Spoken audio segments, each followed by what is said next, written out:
Hello and welcome to Session 8 of the Basic Tax course.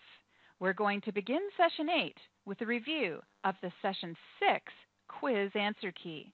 I have on the screen in front of you a copy of the Session 6 quiz. The first question we will review as a most frequently missed question is question number 1, and it reads, you are married filing separate. You did not live with your spouse at any time during the year. Your income consisted of $19,000 of pension income and $1,000 of municipal bond interest. You also received $12,000 of Social Security benefits. What portion of your Social Security benefits is taxable on your return? And you can see that I've circled 500 as being the correct answer. Now, by the time we get to this point in the course, we've been discussing Social Security for a full session. We've been looking at assignments involving completion of the Social Security benefits worksheet. And there's a key formula in there. It's a multi-step formula, but the first part of the formula says, take half of your Social Security benefits. Add to that all of your other income, including tax-exempt interest. And if the total exceeds $25,000 for your filing status or $32,000 for a married filing joint, then your benefits become taxable. There's also a second base amount, and for married filing separate but did not live with your spouse at any time during the year, and for single, that second number is $9,000. If you take all of your income, including tax-exempt interest, add in half of your Social Security benefits, and then subtract out $25,000. If the difference between $25,000 and the amount of income you have is less than $9,000, if that difference is less than 9, then you simply take that difference and divide it in half, and you have your answer. So let's take a look at how this problem works. The first part is we have $19,000 of pension income. We add in the tax-exempt interest, and we add in half of the Social Security benefits. That gives us $26,000. Well, the base amount for married filing separate but did not live with your spouse at any time during the year is $25,000. So we subtract $25,000 from $26,000, and we get $1,000. Well, $1,000 is less than $9,000, so the only thing left to do is divide $1,000 in half, and we're done. That's our answer, $500. The next question in line was the mini problem for Session 6, and it involves characters named Jonathan and Martha. Jonathan is born in 1944, and Martha is born in 1946. Jonathan retired from his job with the U.S. Postal Service on June 1st, 2009, after 30 years of service. The tax-free portion of the annuity recovered in 2009 and 2010 was $1,838. Well, this is a number that we are providing you because you're going to need to enter it on the simplified method worksheet. During the year, the Kents had the following combined sources of income: savings bank interest of $2,500, tax-exempt interest of $1,000, an annuity for Mr. Kent in the amount of $25,000, gambling winnings in the amount of $600, and Social Security benefits in the amount of $15,000. Now, next to the annuity amount for Mr. Kent, we tell you that the contributory amount he paid for the year was $30,000. So let's take a look then at how we're going to take these numbers and figure out two items. And the two items that the problem says to do are to complete the simplified method worksheet and the Social Security taxability of Social Security worksheet. Once you've done those two worksheets, then you'll be able to answer the questions that follow. So let's go take a look at the answer key for the Kents. And you can see I've got it right here. I'm just going to pull it over. The first worksheet that we're going to complete is the simplified method worksheet to determine the taxable portion of Jonathan Kent's annuity payments for the year. The starting point on line 1 is to enter the total pension or annuity payments from Form 1099-R Box 1. Now, we didn't provide you with a 1099-R. We simply told you what his benefits for the year were, and those were $25,000. Then it says enter your cost in the plan, and that would be the contributory amount he paid into the plan. That's $30,000. The next step is to look at the age of the beneficiary and his spouse combined on the date of retirement. And this is what tricks people up, because it isn't their combined ages today as they're receiving pension income today or annuity income today. It's their combined ages on the date of retirement. So let's go back to the problem and read the wording of the problem. Jonathan was born in 1944, and Martha was born in 1946. Jonathan retired in 2009. So how old would Jonathan have been in 2009? Well, we go 1944 minus 2009. That means he was 65 years old in 2009. And Martha in 2009, born in 1946, was 63 years old. So you take 63 plus 65, and you get 128. That is the combined ages. So you move over to the worksheet, and at the bottom under Table 2, it says if the combined ages of the annuitants on the starting date were between 121 and 130, then the amount to enter on line 3 is 310. So in order to select the right line, you have to add up the correct age on the date of retirement.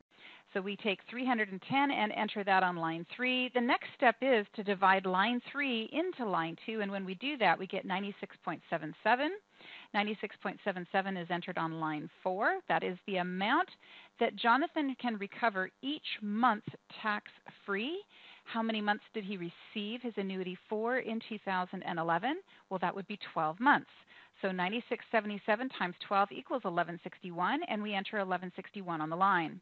Line 6 asks for the prior year amounts recovered tax-free. We gave you that in the wording of the problem. It's $1,838. We then subtract $1,838 from $30,000, and we get $28,162. The amount that Jonathan can recover tax-free for 2011 is going to be the lesser of line 5 or line 7. Line 5 is the lesser amount, so we enter that amount, 1,161, on line 8. And we subtract line 8 from line 1, and that leaves us $23,839. That is the amount of income that Jonathan must pay tax on for his annuity received during the year. And the amount he is allowed to receive but not pay tax on is $1,161. The final stage of the worksheet is to take the amount recovered tax-free for 2011 and add that to the amount recovered tax-free for the earlier years. So we have $1,161 plus $1,838 is $2,999. Moving on, the next step of the Kent's mini problem is to move on to the Social Security benefits worksheet. And we can't do that worksheet without first having completed the simplified method worksheet. And the reason for that is we need to figure out how much income the Kents have from their pension. And the answer now is $23,839. So we move on to the worksheet. So moving on to the Social Security benefits worksheet for the Kents, the starting point is to enter the total Social Security benefits they receive for the year. And you can see I have the problem open on the screen here on this side, and it shows that the total Social Security benefits they receive for the year is $15,000. So that's the starting point on line 1.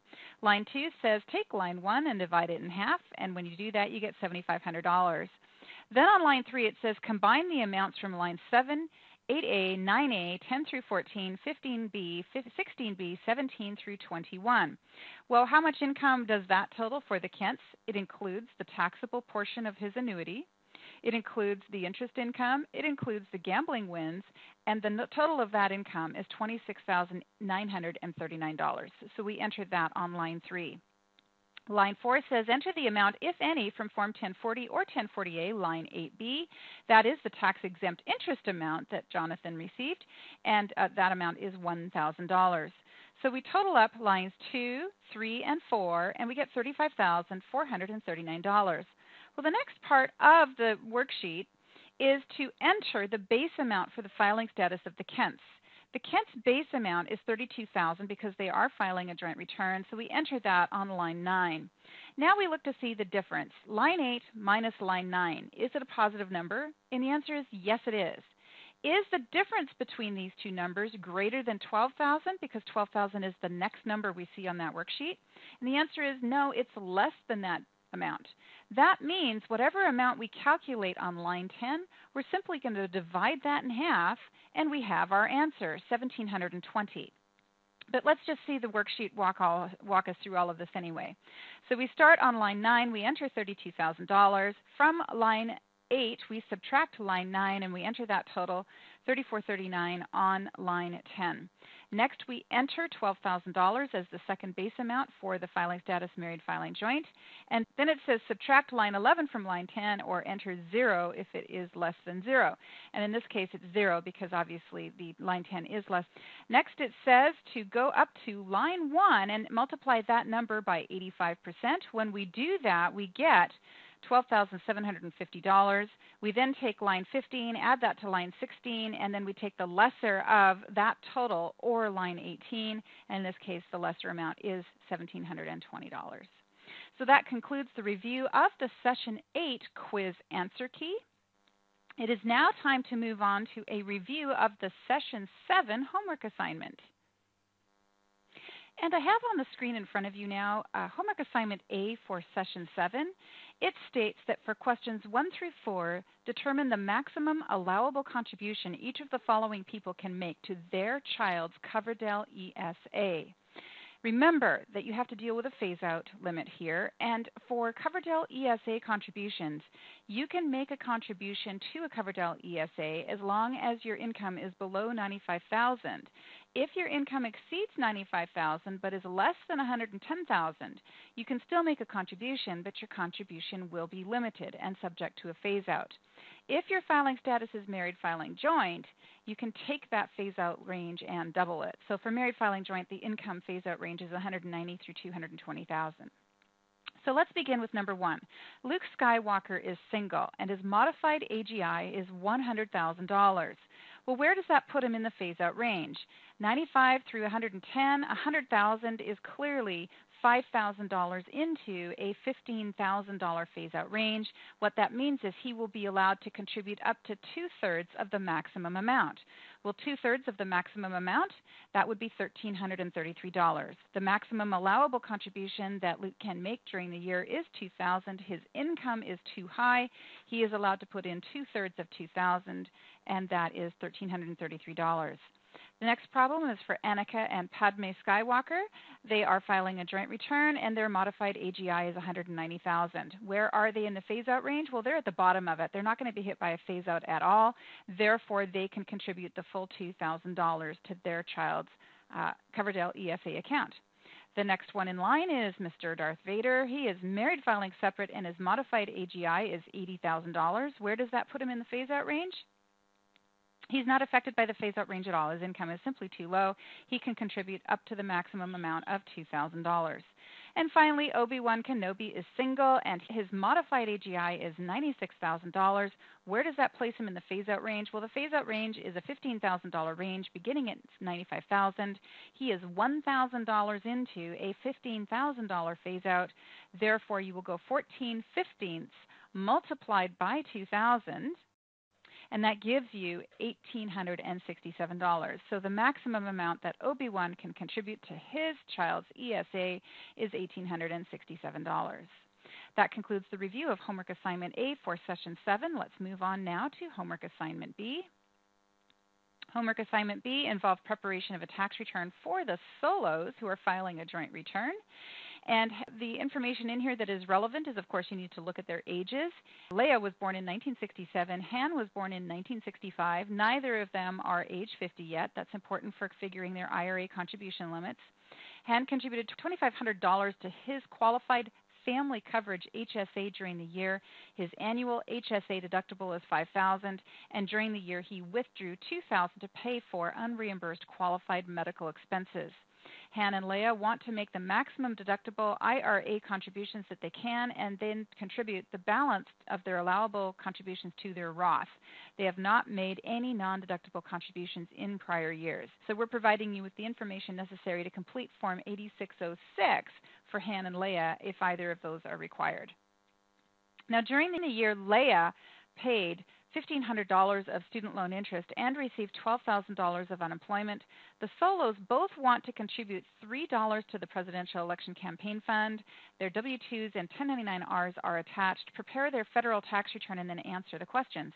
Well, let's take a look at the W-2s again. Here we have Leah. She is the primary taxpayer on this tax return. You know that because we have listed her name first right here.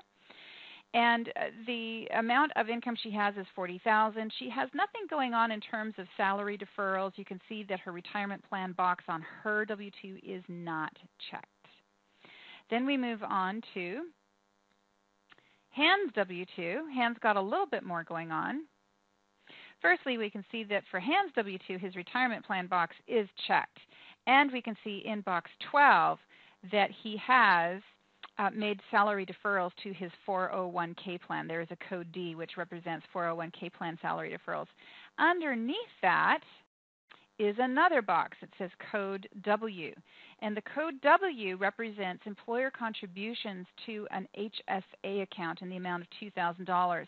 So when you see a code W on a W-2, that tells you that there were employer contributions to an HSA, and those need to be reported on Form 8999.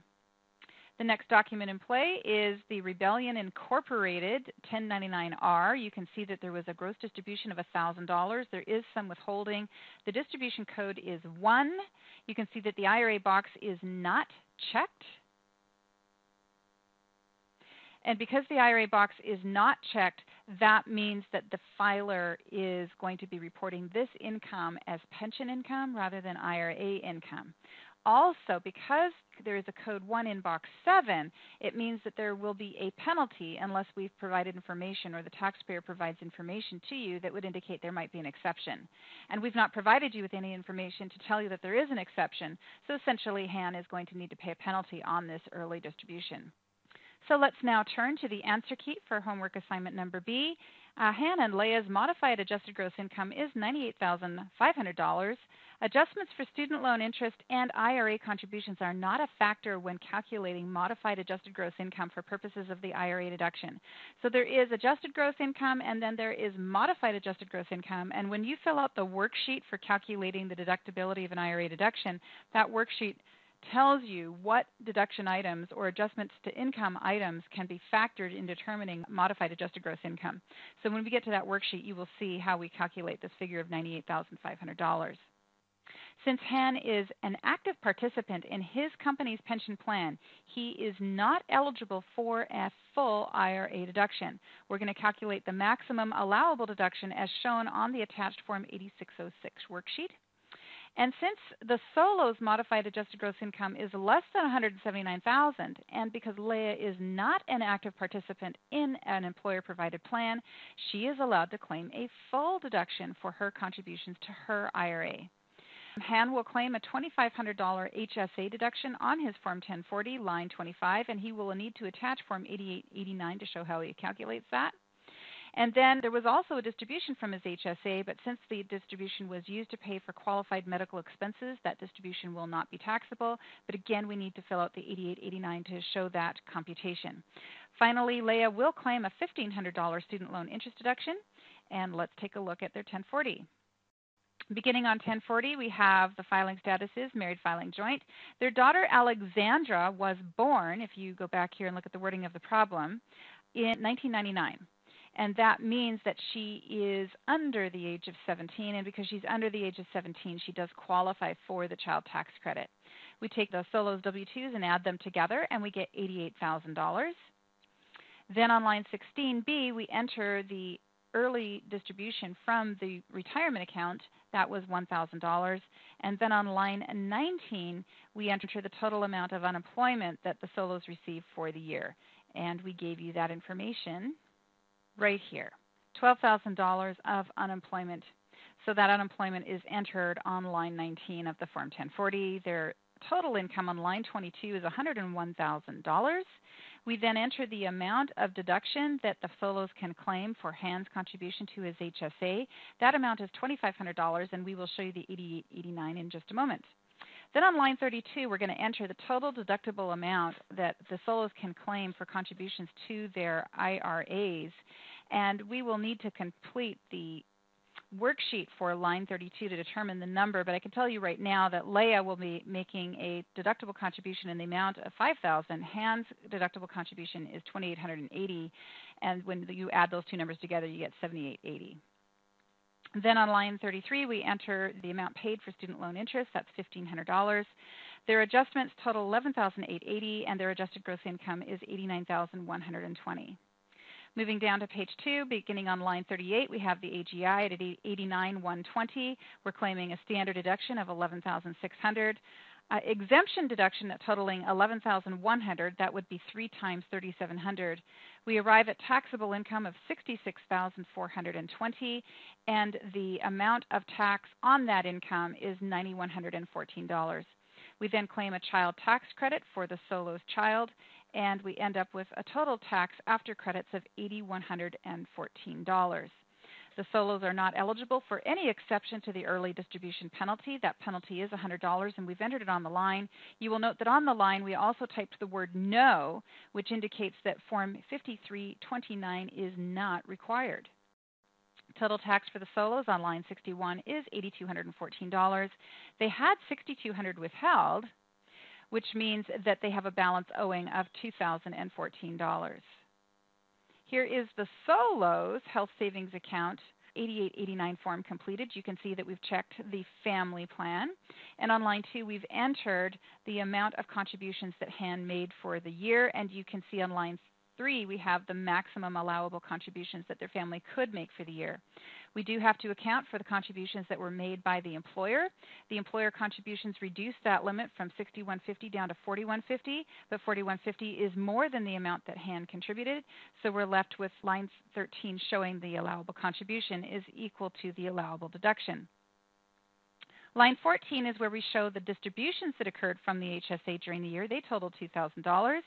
We can see that there was $2,000 of allowable expenses. So on line 16, the taxable portion of the distribution is 0.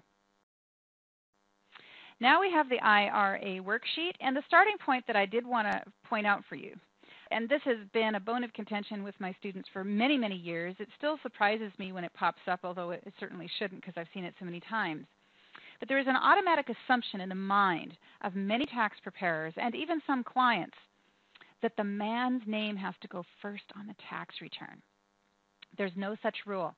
If you've read the instructions thoroughly like I have, there is no rule on the 1040 that says the man's name is listed first. So when you're looking at a problem that we've created where the woman's name is listed first, please do not flip that around when you're preparing the tax return, and please don't flip it around when you're preparing the worksheet for the solos either. Leia's name is first in the problem. You can see right here, Leia Solo is married to Han Solo, so we put her name first. And so you need to retain that continuity when you're completing worksheets.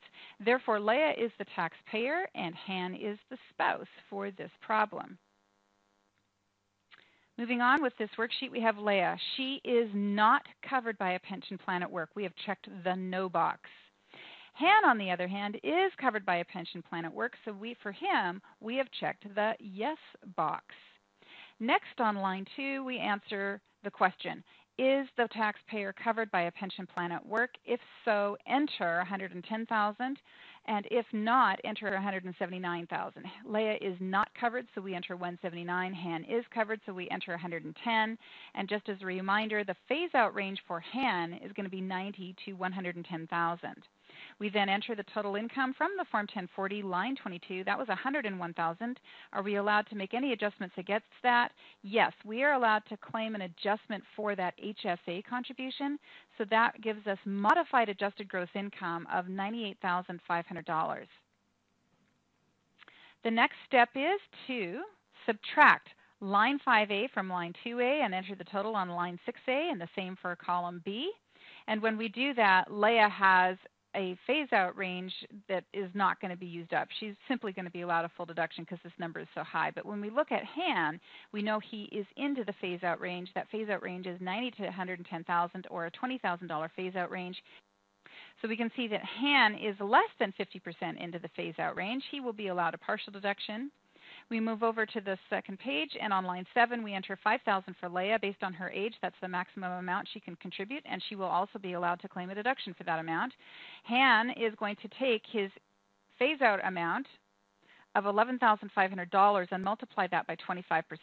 When he does that, he gets $2,880 when you round up to the nearest $10. And ultimately, Han is given a deduction of $2,880. Leia is given a deduction of $5,000. Now, the wording of the problem tells you that the solos will contribute any excess amount that they cannot claim a deduction for into a Roth account. Since Leia is able to claim a full deduction, she will make no Roth contribution at all, but Han will make a Roth contribution, and his Roth contribution will be $2,120. We simply take the maximum IRA contributions he is allowed for the year, based on his age, which is $5,000. We subtract out the amount he is contributing to his traditional IRA, and then the difference is $2,120, and he will contribute that to his Roth account.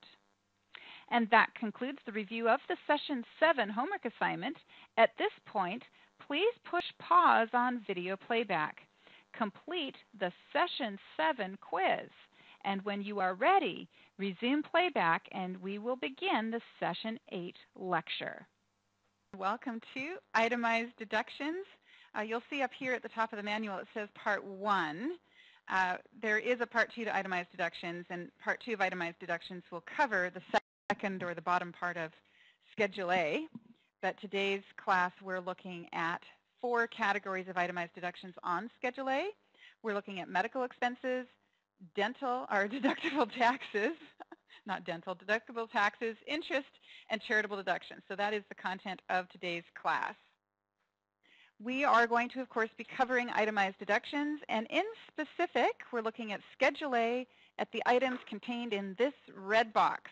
We're going to be looking at medical and dental, taxes that you paid that you may be able to deduct on your return, interest that you paid, and gifts to charity. So throughout today's class, I will be referring to line numbers on Schedule A, and occasionally I will also be referring to line numbers on the 1040 form. If you have those forms handy, it will help you follow along with me better. You may not have line numbers memorized, and I will be referring to a line, and it may mean something to you or not, so if you have the manual handy, that's best.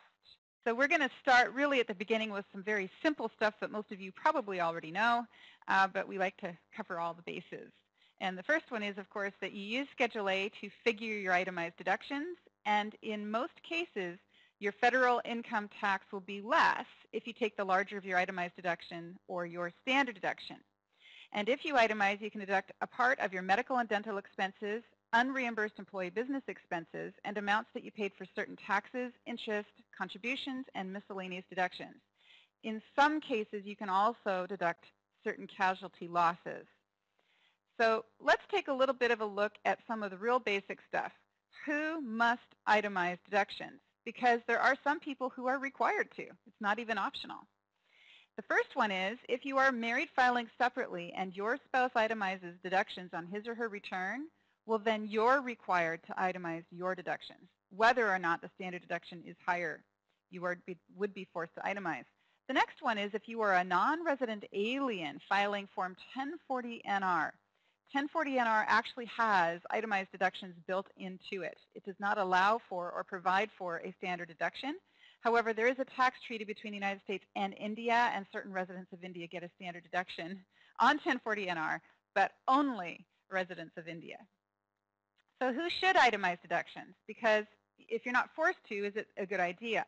Well, the answer is you should itemize your deductions if your total itemized deductions are more than your standard deduction, or even if your standard deduction is a higher number, in some cases you can still be better off itemizing if you are paying the alternative minimum tax.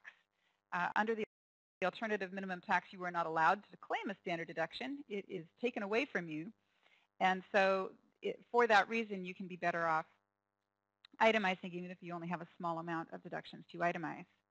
So what exactly are itemized deductions? Well, itemized deductions are deductions that you claim instead of the standard deduction. And of course, you can itemize your deductions on Schedule A, or you can claim the standard deduction, but never both. Now, if you do itemize, you have to file long form. You can't file short form 1040E or EZ or Form 1040A. You're going to have to file the long form. And of course, an important rule to remember about all itemized deductions is you are never allowed to double deduct, and that is really true for the tax code everywhere, but a lot of people have a hard time grasping that, so I've put it in big bold letters. Also, you have to use after-tax dollars to pay an expense that you wish to claim as an itemized deduction. In addition, you may not claim a tax benefit for the same expense in more than one way. If you claim an itemized deduction for an item that is also eligible for another tax benefit, you may not claim a double benefit. And here are some examples of where a tax benefit is available in more than one way that could impact whether or not you should claim that deduction on the Schedule A. Firstly, employer-paid or pre-tax health care plan at work.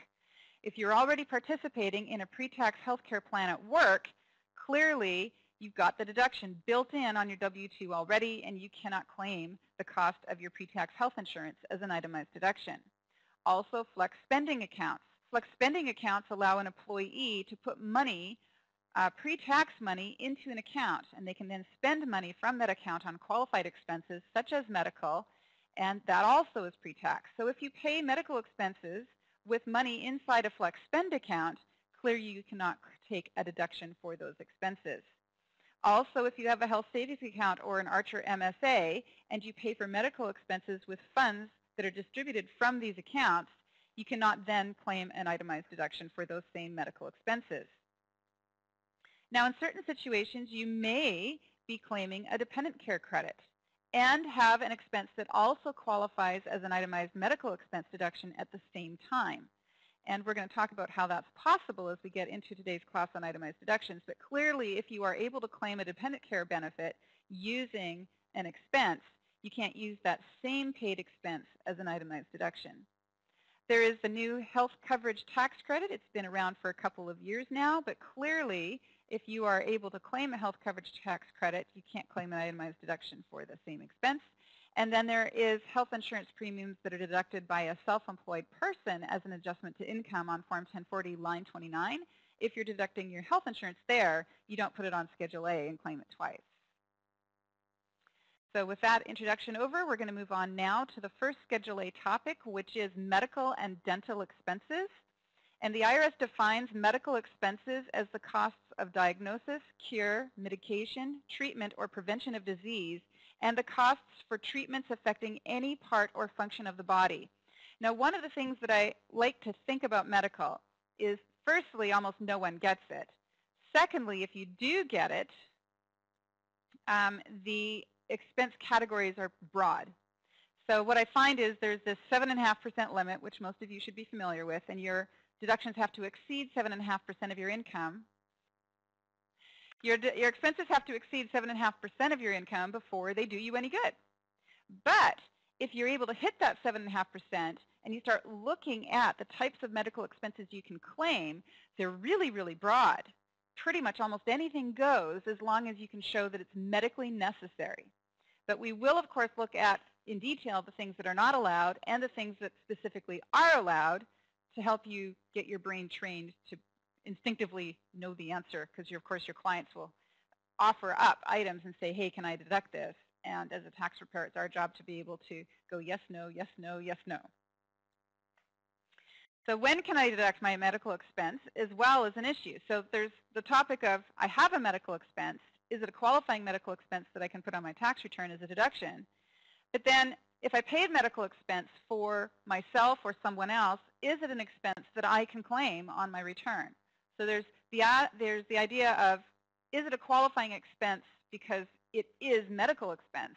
But then there's also the issue of, is it an expense that I personally can claim, or is it an expense that only someone else can claim? So you can deduct a medical expense only in the year you pay it, regardless of when the services or the treatment are provided. Payment is treated as paid on the day you mail or deliver a payment by check, if you are making a payment by check.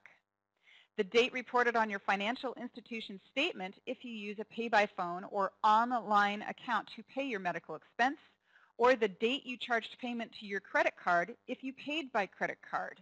And it's important to note that the date that you actually pay the credit card bill is not a factor. Now, when I'm dealing with clients working on their tax returns, this concept of when I actually paid the bill often causes my clients confusion. And my staff, when they come to me with questions, are sometimes confused by this as well, particularly when it comes to a credit card. The IRS says that if you purchase something with borrowed money, that you have purchased it. It's paid for. The loan is a secondary issue. What they're concerned about is that you paid for the service. Paying off the loan is not what they're concerned about. And a credit card is, of course, a form of loan. So if you borrow money through your credit card to pay your medical bill, the medical bill is paid. The medical provider is not going to come to you and say, hey, pay me again because you didn't pay off your credit card. Who's going to come to you if you don't pay off the credit card? The credit card company. It's a completely separate issue. So that's the first thing. And then, did you pay that bill during the tax year? Did I pay for my medical expense during the tax year? Because nearly all taxpayers are cash basis. When it comes to medical, IRS says you claim a deduction on your 2011 return if you made the payment in 2011. If on December 31st you charged your medical bills to your credit card and you did not pay the credit card off until January of 2012, those medical bills will be treated as having been paid in 2011. As long as that's the date showing on your credit card, right? Now, here's a tip. If normally you would not have enough medical expenses in a single year to exceed the 7.5% rule, then you should plan to pay your expense in the most advantageous way. For example, David's AGI is $40,000, and he has scheduled a $3,200 corrective eye laser surgery for January of 2012. During 2011, he has already paid another $2,000 of deductible medical expenses. Now, if David pays his eye surgery bill in 2012, his other 2011 medical expenses are not going to be enough to exceed the 7.5% limit. If we take $40,000 and multiply that by 7.5%, we get $3,000, and so far he's only spent $2,000. So he spent a lot, but not enough. However, if David pays for his corrective surgery in December, his allowable medical expense for the year would bump up to $5,200. And he would be able to claim a $2,200 medical deduction. He would take the $5,200 he puts out during the year, subtract 7.5% of his income, and the $2,200 that's left over actually gets to benefit him on his tax return. So, of course, if you're trying to beat the 7.5% limit, strategizing how you go about paying your medical expenses could be a smart idea. Trying to get all the bills paid in one year rather than spreading them out over time is essentially the trick. If David pays for the surgery by credit card in 2011, he will be allowed a deduction in 2011 even if he does not pay the credit card bill until 2012. And session 8, password number 1 is Cowboy, C-O-W-B-O-Y.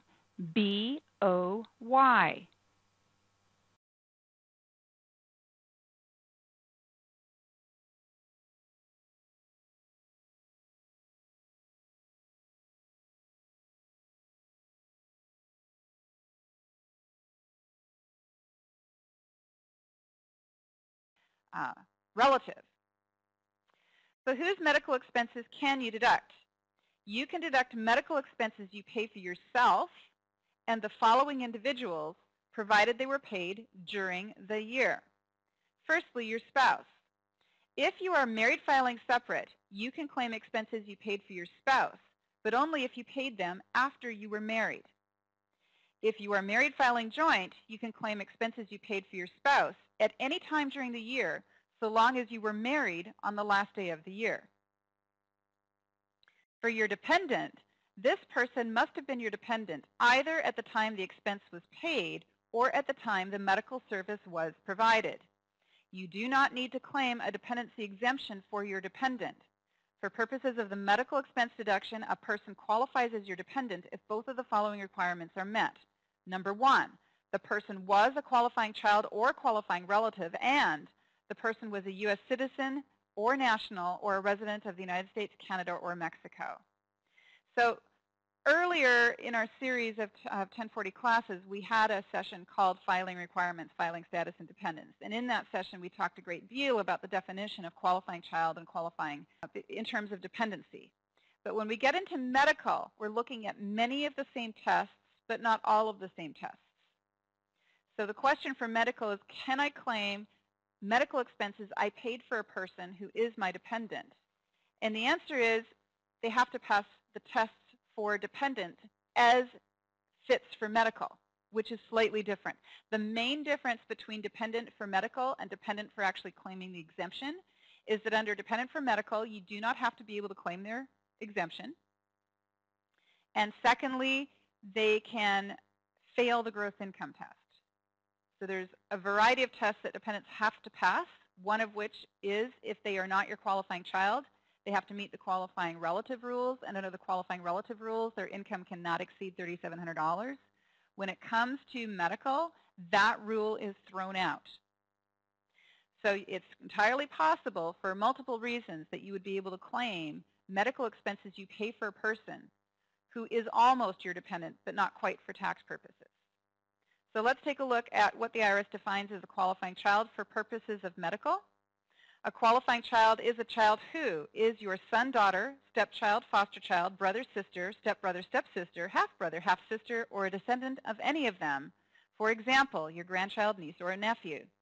And at the end of 2011 was under age 19 and younger than you or your spouse if filing jointly, under age 24, a full-time student and younger than you or your spouse if filing jointly, or any age at all, so long as they were permanently and totally disabled.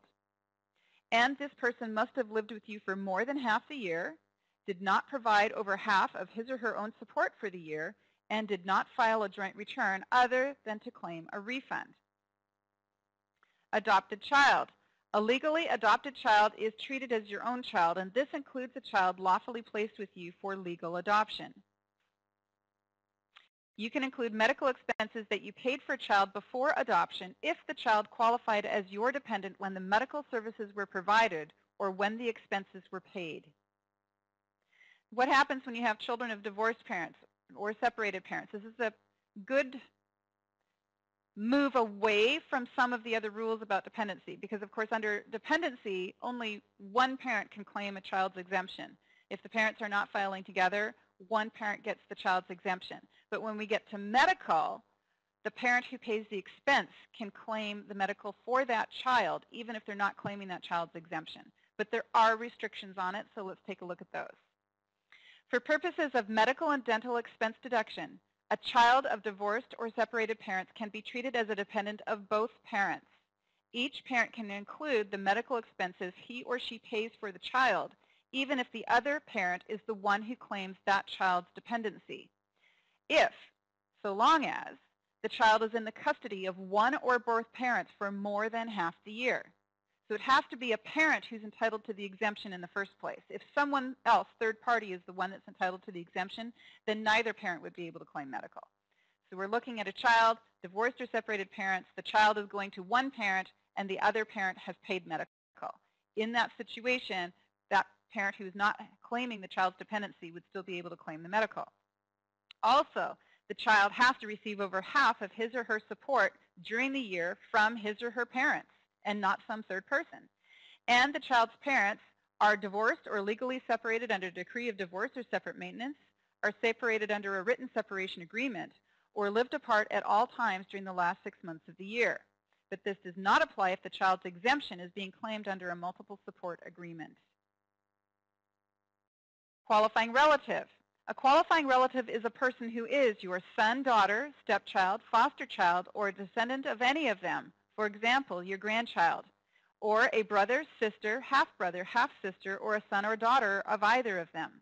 A father, mother, or an ancestor or sibling of either of them. For example, your grandmother, grandfather, aunt, or uncle. A stepbrother, stepsister, or any of those other steps. Brother-in-law, father-in-law, mother-in-law as well. Or, you'll see here under qualifying relative, we have somebody who's not related to you at all. Any other person other than your spouse who lived with you at all times during the year as a member of your household, as long as your relationship does not violate local law. So one of the things that I know confuses people about dependency, and I get it all the time from all kinds of tax school students, as well as my tax clients, is this concept, can I claim a dependency exemption for someone who lives with me but is not related to me? For example, can a boyfriend claim his girlfriend as a dependent or vice versa? Or can two friends who live together who are not boyfriend and girlfriend, just friends who live together, could one claim the other as a dependent? The answer is it is possible if you meet all of the tests. One of the tests is if the person is not related to you, they have to live with you the entire year as a member of your household. They have to also pass all of the other tests for qualifying relative. But the first test that I always look at is, did they live with you the entire year? Because if they moved in February, well, they weren't with you the whole year. And if they moved out in November, well, they weren't with you the whole year. That would be a year that begins on January 1 and ends on December 31. That is a full year. So if they did, then they're going to meet this test, which is called the member of household or relationship test. So when we're looking at medical, can you claim a medical expense for someone who lived with you? The answer is possibly, if they pass the tests, one of which is, did they live with you the entire year? The next rule under qualifying relative is, this person could not be a qualifying child of any other person during the year. A key point for qualifying relative is this is a secondary category of dependent. The primary category is qualifying child, and if a child passes the qualifying child tests for a particular taxpayer, they are automatically going to be a qualifying child, period. To have a qualifying relative, you have to have a dependent who is not a qualifying child. Cannot be the qualifying child of you or anyone else. So we're looking at, can I claim medical expenses I paid for a person? That person has to be your qualifying relative if they are not your qualifying child. And they cannot be your qualifying relative if they are your qualifying child or anyone else's qualifying child. So they have to be related to you, or they have to have lived with you the entire year, and they cannot be the qualifying child of anyone else. Then we move over to the next rule. You must also have provided over half the support for this person during the year. But of course, if the child is a qualifying child and you are divorced or separated parents, then that is not necessary for you to provide more than half support as long as both parents together provided more than half. Also, we have support claimed under a multiple support agreement. What happens then? If you didn't pay more than half, but people involved in a multiple support agreement did pay more than half combined. If you are considered to have provided more than half of the qualifying relative support under a multiple support agreement, you can include medical expenses you paid for that person. A multiple support agreement is used when two or more people provide more than a half of a person's support, but no one alone provides more than half. Any medical expenses paid by others who joined you in the agreement cannot be included as medical expenses by anyone. However, you can include the entire unreimbursed amount you paid for medical expenses. So let's look, for example, we've got mom.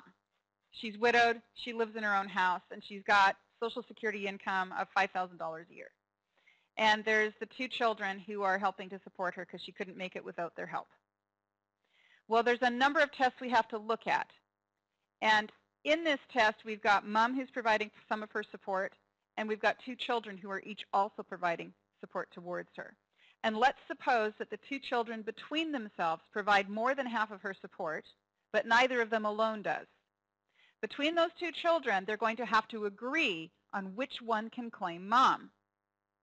Whoever is in agreement, and they have to agree, because if no one agrees, no one gets her.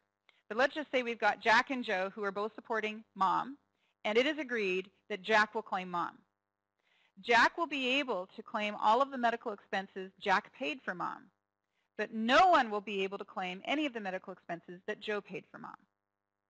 So that's what this multiple support agreement is saying. And finally, we have decedent. If you paid medical expenses for your deceased spouse or dependent, include them as a medical expense on your Schedule A, Form 1040, in the year paid, whether they are paid before or after the decedent's death. The expenses can be included if the person was your dependent or spouse or dependent at the time the medical services were provided or at the time you paid the expenses. So again, you're looking at whether or not you can claim medical expenses you paid for someone. Was that person your spouse at the time the expenses were incurred or at the time you paid them? And then if this person, of course, has died, were they either your spouse or your dependent at the time that either the expenses were paid or at the time they died? So we've looked at the types of people that you were allowed to claim medical expenses you paid for. Now let's look at the categories or types of expenses you might have paid to determine whether or not it's an allowable expense. Allowable expenses must be primarily to alleviate or prevent physical or mental defect or illness, such as payments for legal medical service rendered by physicians, surgeons, dentists, and other medical practitioners, and costs of equipment, supplies, and diagnostic devices needed for those purposes. Expenses that are merely beneficial to general overall health, such as vitamins or a vacation, may not be deducted. Now, I've been a mom for a while now, and because of the nature of the work that I'm in, it's difficult to work tax season, and my husband and I both work tax season together. So with two young kids at home, early on we decided to get au pairs and bring them in from Europe. We've had a lot of them. And one of the things that happens in Europe, especially if you're from Germany, but I think they have it in France too, is the national health coverage in those countries will send you to resorts for your overall health. And it's a concept that I'm sure most Americans cannot contemplate, that our government would pay for us to go sit around some resort and relax and recover our health. At any rate, it's a foreign concept that our government would pay that expense for us, and it's also a foreign concept that we could pay that type of expense and claim it as a medical expense deduction. So I just thought that was a key point to throw at you. So as a general rule of thumb, you can claim a medical expense if the treatment is prescribed by a doctor to address a medical need, the treatment is related to your health or a diagnosed medical condition, the treatment is not purely cosmetic and holds a valid medical benefit. For example, eye laser surgery corrects myopia and is allowed, but a facelift for purely cosmetic reasons or teeth whitening is not allowable, even though medical practitioners carry them out. The treatment cannot violate the law. The expense is for equipment or home improvements needed to accommodate a medical need. Also, health-related programs such as alcohol and drug treatment centers or stop smoking programs are allowed, and you may also deduct costs associated with participating in a weight loss program. However, the cost of purchasing diet foods through a program is not deductible. The cost of attending Weight Watchers or another weight loss program is deductible. The cost of food you must pay to attend Jenny Craig is not. So IRS says anything that you're normally going to have to consume for your overall welfare is never going to be allowed as an expense to deduct on your return. And we all have to eat, even if we're on a diet. So Jenny Craig food is not going to be allowed. But, of course, part of what you pay at Jenny Craig, I think, is a smaller monthly fee where you go in for counseling and so forth. And that would be allowed.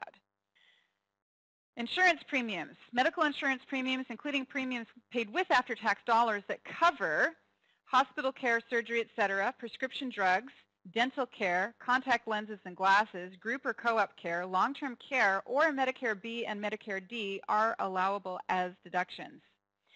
But if you have self-employed health insurance premiums, I already said it earlier, it's possible that you may qualify to claim these as an above-the-line deduction. And clearly an above-the-line deduction on the front of 1040 is the way to go if you can do it. Not only do you get the full expense, but also it reduces your adjusted gross income and open you up to other tax benefits that might have been phasing out when your income is going higher. One of which would be the ability to deduct any other medical expenses you have. So if you paid $10,000 of medical expenses or medical insurance premiums during the year, and you're able to reduce your adjusted gross income by $10,000, that would reduce the phase out by $750, wouldn't it? So it's always best to put it there if you can, but clearly you can't do it in both places. There is also a kind of health insurance premium that people pay. It's increasingly common, I have observed as a tax professional, and that is long-term care insurance premiums. The people that I notice are buying these tend to be single people in their 40s and 50s, no kids. They're the ones that are gravitating towards it because they know they're not going to have a spouse or children to take care of them when they get old. So they're thinking ahead, planning for a future where they might need nursing home care. But I do see some married couples with children who are paying for it. It's just been my observation that the people gravitating towards it in the biggest numbers are single folks with no kids. At any rate, this type of medical insurance premium is essentially advanced planning for that day when it comes that a person might need to be put into a nursing home and need that specialized nursing care. Most general health insurance plans do not cover that, or if they do, they cover only 30 days of it. And so people are looking forward to that time where it's possible that they would need it. It's incredibly expensive. If you're doing tax returns for people who are paying for nursing home care, it's not uncommon for that nursing home care to run $4,000 in a month. And so insurance premiums are intended to take a bite out of that. But to be deductible as a medical expense on Schedule A, the long-term care insurance premium has to be under a contract that meets certain conditions. Among those rules are that the contract has to be renewable. It cannot provide for cash surrender value or other money that can be paid, assigned, pledged, or borrowed. It must provide that refunds other than refunds on the death of the insured or complete surrender or cancellation of the contract and dividends under the contract must be used only to reduce future premiums or to increase future benefits, and generally not pay or reimburse expenses incurred for services or items that would be reimbursed under Medicare, except where Medicare is a secondary payer or the contract makes per diem or other periodic payments without regard to the expense. The amount you can deduct for a qualified long-term care contract depends on your age at the end of 2011. So let's take a look at what those rules are. I have a table here, and it's bumped on me. I do these documents in Word, and Word has an annoying habit of moving something on me after I placed it. So this table right here should be above meals and lodging. It is not a part of meals and lodging. So this table here refers to the age under which a contract can be deductible and the maximum amount of insurance premium paid during the year that will qualify as a deduction. So if you are age 40 or under and you're paying for long-term care insurance premiums, the maximum amount you are allowed to deduct for those premiums during the year is $340.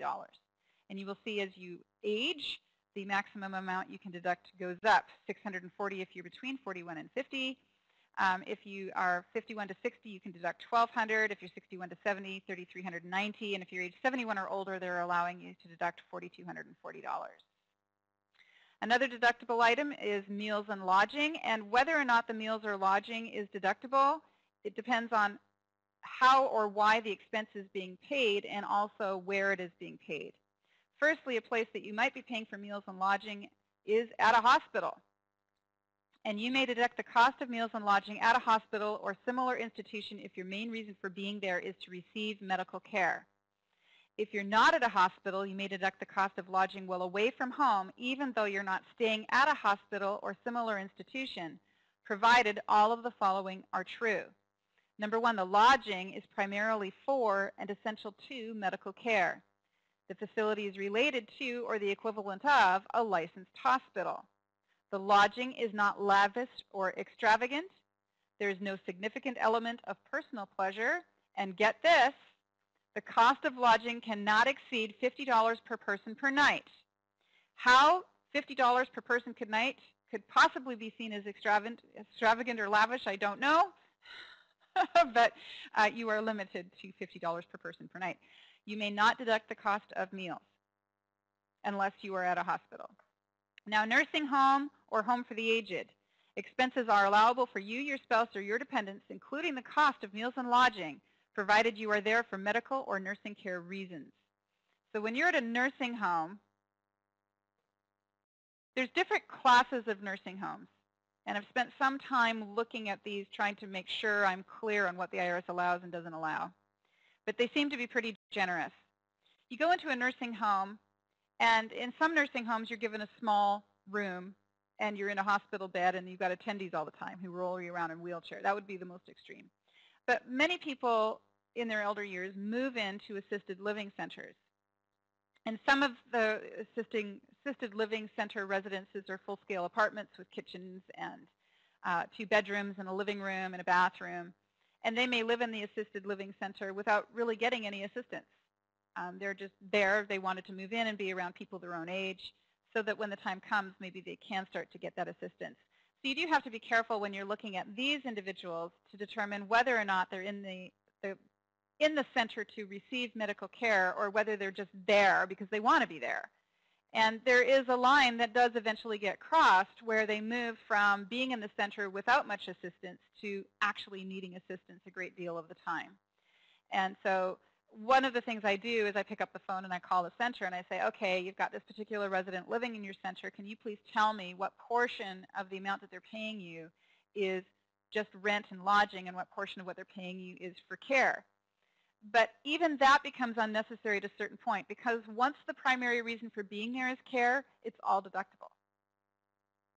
So they're either in a situation where very little is deductible or they're in a situation typically where it's all deductible, is what I'm finding. Transportation. You can claim a deduction for transportation costs associated with a medical need. Allowable transportation expenses can include bus, taxi, train, airfare, or ambulance. Transportation expenses of a parent who needs to accompany a child who needs medical care. transportation expenses of a nurse or another person who must accompany a person to provide medical treatment when that person is unable to do so alone, and transportation expenses to visit a mentally ill dependent if those visits are prescribed as a part of the patient's treatment. Transportation expenses not allowed include commute to and from work and transportation for non-medical reasons. For example, you travel to Hawaii for medical treatment available to you in your hometown. Not going to be able to claim that trip to Hawaii as medical when you could get it right where you live, sorry. Car expenses. You can claim a standard rate of 19 cents per mile driven prior to July 1, 2011, and 23.5 cents per mile for mileage driven after June 30, 2011, or you can claim the actual cost of gas and oil, but there is no allowance for depreciation or maintenance. No. General overall welfare, benefit of health, exercise, health gym club memberships, absolutely not allowed. Disabled dependent care expenses. You may be able to claim certain disabled dependent care expenses as a medical deduction or as a dependent care benefit, a dependent care credit rather. Either is allowable, but remember, you cannot double deduct by claiming both a deduction and a credit for the same expense. You can claim either the deduction or the credit, but not both. So let's think of an example of how this might happen, and this one has got kind of a pretty specific rule around it. This course is about medical expenses and not about the dependent care credit, but I feel I should maybe mention some of the rules around the dependent care credit. It's actually called the Child and Dependent Care Credit, and most of us have experience dealing with the Child and Dependent Care Credit when we have clients who pay child care so that they can go to work.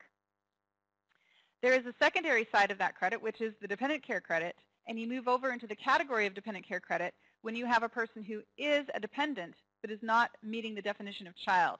And for purposes of child and dependent care credit, you have to pay child care expenses for a child who is under age 13 or a dependent who is unable to care for themselves. Now, you could have an autistic child who is 17 years old that you cannot leave alone in the house. And that would be a good description of a dependent that would qualify for the dependent care credit. So you might have a child who is age 13 or older who is incapable of self-care, so you're bringing care in to take care of that person. That type of care would also qualify as a medical expense. So IRS is saying you can claim a dependent care benefit if you qualify for it, and you could claim it as a credit, but you cannot use the same expense to claim the credit that you then turn around and claim as an itemized deduction. Capital expenses. You can deduct the amounts you pay for special equipment installed in a home or for improvements if the main purpose is medical care for you, your spouse, or your dependent as follows. If the cost of a permanent improvement increases the value of the property, you may deduct the cost of the expense that exceeds the increase in the value of the property. If the value of your property is not increased by the improvement, the entire cost is included as a medical expense. Examples of the types of improvements that do not normally increase the value of property include constructing entrance or exit ramps to your home. In fact, those would normally make the property value drop. Widening doorways at entrances or exits to your home. Widening or otherwise modifying hallways and interior doorways. Installing railings, support bars, or other modifications to bathrooms. Lowering or modifying kitchen cabinets and equipment. Moving or modifying electrical outlets and fixtures. Installing porch lifts and other forms of lifts, but elevators, by contrast, do generally add some value to the house. Modifying fire alarms, smoke detectors, and other warning systems. Modifying stairways. Adding handrails or grab bars anywhere, whether or not they're in the bathroom. Modifying hardware on doors. Modifying areas in front of entrance and exit doorways, or grading the ground to provide access to the residence. Note, however, that additional capital costs paid for personal motives, such as for architectural or aesthetic reasons, are not medical expenses. The IRS has a very short worksheet here, 5 lines long, to help you establish how much of a deduction you can claim if you made a capital improvement to the house. It isn't hard to predict how this worksheet will work. You begin by entering the amount that you paid for the home improvement. You then enter the fair market value of your home before the improvement, and the fair market value of your home immediately after the improvement. If there's a change in the fair market value of the home and it goes up, however much it went up by is going to reduce the amount of allowable expense. So it says subtract line 3 from line 2. If 4 is more than or equal to 1, you have no medical expenses due to the home improvement. Stop here and subtract 4 from line 1. These are your medical expenses due to the home improvement. Operation and upkeep. You can deduct costs you paid for upkeep of property that accommodates a medical need, even if the cost of the property was not deductible because it improved the value of your home. And here's an example. You install an elevator in your home because you are unable to climb stairs. The cost of installing the elevator is $8,000, but the value of your home also increased by $8,000 when you installed the elevator, so you couldn't deduct the cost of it. However, the cost of electricity to operate the elevator and any cost to maintain it are medical expenses as long as the medical reason for the elevator exists. So that's kind of interesting. Session 8 password number 2 is Bronco. B-R-O-N-C-O.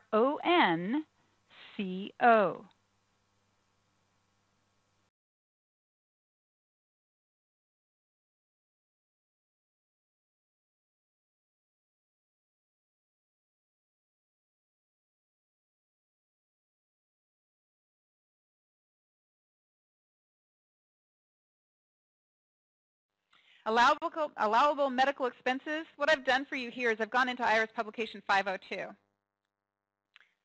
502 is a publication totally devoted to medical, and I'm definitely not covering everything that's in that publication today. I just went into it and pulled out the most important stuff that I felt you needed to know. But among the things that are in it is a list of, it basically goes on and on and on, page after page, of the types of expenses that are deductible, and then it goes on to other expenses that are not deductible. And most of the items that I have listed for you here on this page are pulled from that publication in the order in which they appear in the publication. But what I've done is I've taken out the paragraphical descriptions, and I've just put them into bullet points. So if you want to know more about any of these paragraphical descriptions and in terms of the limits that might apply, you would need to go to publication 502. For today, I'm just going to blaze through them so that you kind of have an impression, a mental impression in your mind in case a client brings it up. The first one is alcohol addiction treatment, including Alcoholics Anonymous meeting attendance. It's not to say only alcohol anonymous attendance. It could include any kind of alcohol addiction treatment that you are being given, but a normal recommendation that a physician will give to a patient who is an alcoholic is to attend AA. And for that reason, if you've received that recommendation from your physician, then attendance at AA would be deductible, and that would be the fees you pay to get into the AA meeting as well as the transportation to and from it. Ambulance, annual physical examination, the cost of artificial limbs, artificial teeth, auto-et, bandages, birth control pills, body scan, braille books and magazine to the extent the cost of these items exceeds the cost of a regular book. Breast pumps and supplies, breast reconstruction surgery. Car, medical improvements and medical use operating costs of the car are allowed. Chiropractor, Christian Science practitioner, contact lenses, crutches, dental treatment, diagnostic devices such as blood sugar test kits, disabled dependent care expenses, drug addiction treatment, drugs, eye exam, eyeglasses, eye surgery, fertility enhancement, and surgery. Also, a founder's fee. Guide dog or other service animal, the cost of purchase and care of that animal. There is a guide horse. Did you know that? There's people who've taken miniature horses and trained them to be guide animals. It's the most fascinating thing, and apparently they're pretty good at it. And their little miniature horses are tiny little things. But I would have one of those. Okay, Health Institute, prescribed by physician for necessary treatment. Health maintenance organization, hearing aids, home care, home improvements. See the capital expense rules I talked about earlier. Hospital services, insurance premiums, hospitalization, surgical services and x-rays, prescription drugs and insulin, dental care, replacement of lost or damaged contact lenses, and long-term care subject to additional limitations.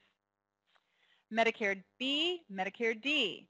Prepaid insurance premiums, but restrictions apply. Intellectually and developmentally disabled person, that would be any expenses you pay for the special home care needs of that intellectually or developmentally disabled person. Laboratory fees, lactation expenses, lead-based paint removal, legal fees paid to authorize treatment for mental illness, lifetime care, advance payments allocable to medical care. Dependents with disabilities. This is one where I actually took the whole paragraph because it's kind of important. You can include in medical expenses advance payments to a private institution for the lifetime care, treatment, and training of your physically or mentally impaired child upon your death or when you become unable to provide care. The payments must be a condition for the institution's future acceptance of your child and must not be refundable. Lodging, as described earlier, long-term care services and insurance premiums, meals, see the rules I described earlier, medical information plan. Medicines must be by prescription only, the sole exception being insulin. You do not need a prescription for insulin. Nursing home, including meals if the reason is medical care, nursing services or similar services, and what IRS means by this is you could pay for the services of a nurse, but you could also pay for nursing services from someone who is not a nurse, and that's okay. Operations except for cosmetic, optometrist, organ donors, osteopath, oxygen, physical examination by a physician, prescription drugs purchased and consumed in another country if the drug is legal in both the other country and the United States, and you'll have to notice it says prescription drug purchased and then consumed in the other country legally. Pregnancy test kit, prosthesis, psychiatric care, psychoanalyst, psychologist, special education. You can include in medical expenses fees you pay on a doctor's recommendation for a child's tutoring by a teacher who is specially trained and qualified to work with children who have learning disabilities caused by a mental or physical impairment, including nervous system disorders. This is, I think, a really important one to be on the ball with, and a question I frequently ask my clients is, do you have a child who is disabled? Not all parents are willing to admit that they have a child who is disabled. They may not even be willing to admit it to themselves. But some parents are really on the ball. They figured out pretty early on that their child has autism, and they're dealing with it. And there's a lot of autistic kids out there. We hear it all the time. So if we hear about autism on the news a lot, we should be looking for clients who possibly have autistic children. And of course, there's the obvious ones like deafness and blindness, but autism is what I would say is by far the most common. But you may also have ADD or some other medical condition that makes it extremely difficult for that child to learn in school. And so the physician could say, I recommend you put your child with a specialized tutor with training on how to help your child learn. And what the IRS is saying is if that happens and you have that kind of expense, even though it is tutoring, it would be deductible. But it has to be on a doctor's recommendation, and your child has to have a physical condition that makes it difficult for them to learn so that they require these specialized services. Teaching Braille to a visually impaired person, teaching lip reading to a hearing impaired person, giving remedial language training to correct a condition caused by a birth defect, sterilization, stop smoking programs, surgery, telephone devices for hearing impaired, and television devices for the hearing impaired, therapy, transplant costs, including payments to a donor, transportation, but see earlier, trips when necessary for medical treatment, tuition if special education required to address a medical condition, vasectomy, vision correction surgery, weight loss program, but of course see earlier about the rules for that, wheelchair, wig on a physician's advice for a patient who loses hair from disease, and x-ray. So that's a long list of the things the IRS does allow, and what often throws my customers for a spin is, so how much is deductible? That many of my customers expect, well, yeah, health insurance should be deductible, but you mean my dentist is? You mean my contacts are? What about the chiropractor? Yes. So when I ask my clients, what medical did you have? It's kind of a short-ended question. They might say, oh, none. Well, no one has none. So I start listing, okay, no chiropractor, no dentist, no optometrist, nothing. And usually one of those things, oh, what? I can claim chiropractor? Yes, you can. So what expenses are not allowable? The following is a list of some items you cannot include in figuring your medical expense deduction. Babysitting, childcare, and nursing services for a normal, healthy baby. Now, of course, you might qualify to claim a child care credit to enable yourself to go to work when you pay for child care, which is also a form of babysitting. However, we're talking about medical here, and you can't claim a medical deduction for babysitting services for a healthy baby.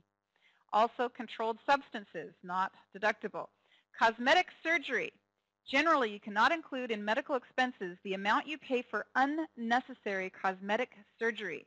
This includes any procedure that is directed at improving the patient's appearance and does not meaningfully promote the proper function of the body or prevent or treat illness or disease. You generally cannot include in medical expenses the amount you pay for procedures such as facelifts, hair transplants, hair removal, electrolysis, and liposuction. You can include in medical expenses the amount you pay for cosmetic surgery if it is necessary to improve a deformity arising from or directly related to a congenital abnormality, a personal injury resulting from an accident or trauma, or a disfiguring disease. So there are some situations where cosmetic surgery is allowed, but you're really going to have to show that a physician recommended it to address a medical need of the patient, and that there was a medical benefit that came to the patient from it, and not just, oh, I look skinnier, or I look prettier, or I look better in some way. We could all, of course, argue that we're more mentally healthy when we look better, but the IRS is not looking at that. Here is an example. An individual undergoes surgery that removes a breast as a part of the treatment for cancer. She pays a surgeon to reconstruct the breast. The surgery to reconstruct the breast corrects a deformity directly related to the disease, and the cost of the surgery is includable in her medical expenses. Diaper service is not allowed, except where the diapers are required due to effects of disease. So you have a normal baby who wears diapers, clearly you're not going to be able to claim that. But if you have an older person or even an older child who, for medical reasons, can't control themselves, then the diaper would be allowed. Electrolysis or hair removal is not allowed. Funeral expenses not allowed. Future medical care not allowed. Hair transplant not allowed. Health club dues, household help, illegal operations and treatments, maternity clothes, medicines and drugs purchased from other countries, prescriptions brought into or ordered and shipped to the United States from another country. You can only include the cost of a drug that was imported legally. For example, you can include the cost of a prescribed drug that the Food and Drug Administration announces can be legally imported by individuals. Well, I tried to find out if there was any such thing, and all FDA had on its website is all the reasons why buying from Canada is a bad idea, because there's all these fake websites being set up where the drugs aren't actually coming from Canada. And that was the caution. So lots of people buy from Canada, but if they do, they can't deduct it. Non-prescription drugs and medicines, except for insulin, and nutritional supplements. You cannot include in medical expenses the cost of nutritional supplements, vitamins, herbal supplements, natural medicines, etc., unless they are recommended by a medical practitioner. The only place that you're allowed to claim these items is if they are prescribed. And the way I'm reading this is if you're at your doctor's office and he hands you the medication and charges you for it directly, maybe. But if you go into the store because your doctor said, I want you to buy this vitamin, it's not going to fly. There's a comment in the classroom, but I went to the doctor and she gave me a prescription for these vitamins I need for my illness, and you're telling me I can't deduct them. I'm telling you what the IRS publication says. It says you have to have a prescription. It has to be filled. So this paragraph here is saying you cannot include the cost of nutritional supplements, natural medicines, etc., unless they are recommended by a medical practitioner. On another paragraph, it's telling you that you cannot claim over-the-counter drugs, and it's telling you can't claim vitamins. So I think that they're looking at a very probably narrow definition here that says if you go to the doctor and the doctor recommends it, you might be able to. I would be very skeptical. My answer would be if you're in an audit, the auditor probably will not give it to you. One of the things that we do look at is recently there was a change in how you were allowed to spend money from a medical savings account. What is a permitted distribution from that medical savings account? And the rule had previously been you could use money from an MSA or HSA to purchase over-the-counter drugs. The rule has been changed and you're no longer allowed to do that. That a qualifying distribution from an HSA includes only prescription drugs purchased from a pharmacy. So they have to be by prescription. It could be an over-the-counter type of drug that you could buy over-the-counter, but they're going to have a pharmacy fill it. So how do I claim a medical deduction? Well, I claim it on Schedule A, and I make entries on lines 1 through 4 to do so. Line 1 says, how much did you spend on allowable medical expenses? Enter that number on line 1. And then on line 2, it says, enter the number or amount from 1040 line 38. That is your adjusted gross income. So enter your adjusted gross income on line 2. Then multiply line 2 by 7.5%, and then the difference between the number you enter on line 3 and the number you have on line 1 carries over to line 4 and is the deductible amount. Now, for those of you who deal with clients who pay alternative minimum tax, you should know that under alternative minimum tax, the limit is 10%. And it is now time to complete the Session 8 classwork assignment. This is one of the easier assignments we're giving you in this series. Always thankful when we give you something easy, hey? And this is simply a 4-question classwork assignment. Determine which of the following may claim a medical deduction. Your job is to read through each of the scenarios and establish which of these filers can claim a medical deduction and which of them cannot. I will do the first one with you, and then you can finish the others on your own. Number 1, Mary is the non-custodial parent of Jeffrey. Jeffrey qualifies as a dependent and is in the custody of one or both parents for more than half the year. Mary paid a $500 medical bill for Jeffrey. Can Mary claim a medical deduction for this expense? Well, the answer is yes. The answer is yes, because even though Mary is not the custodial parent, the child is in the custody of one or both parents and will be claimed as a dependent on one of the parents' tax return. Therefore, even though Mary can't claim his exemption, she will still be allowed to claim a deduction for the contribution or the expenses that she paid for him. So at this point, please push pause on video playback, complete questions 2 through 4. When you are finished, resume video playback for a review of the answer key.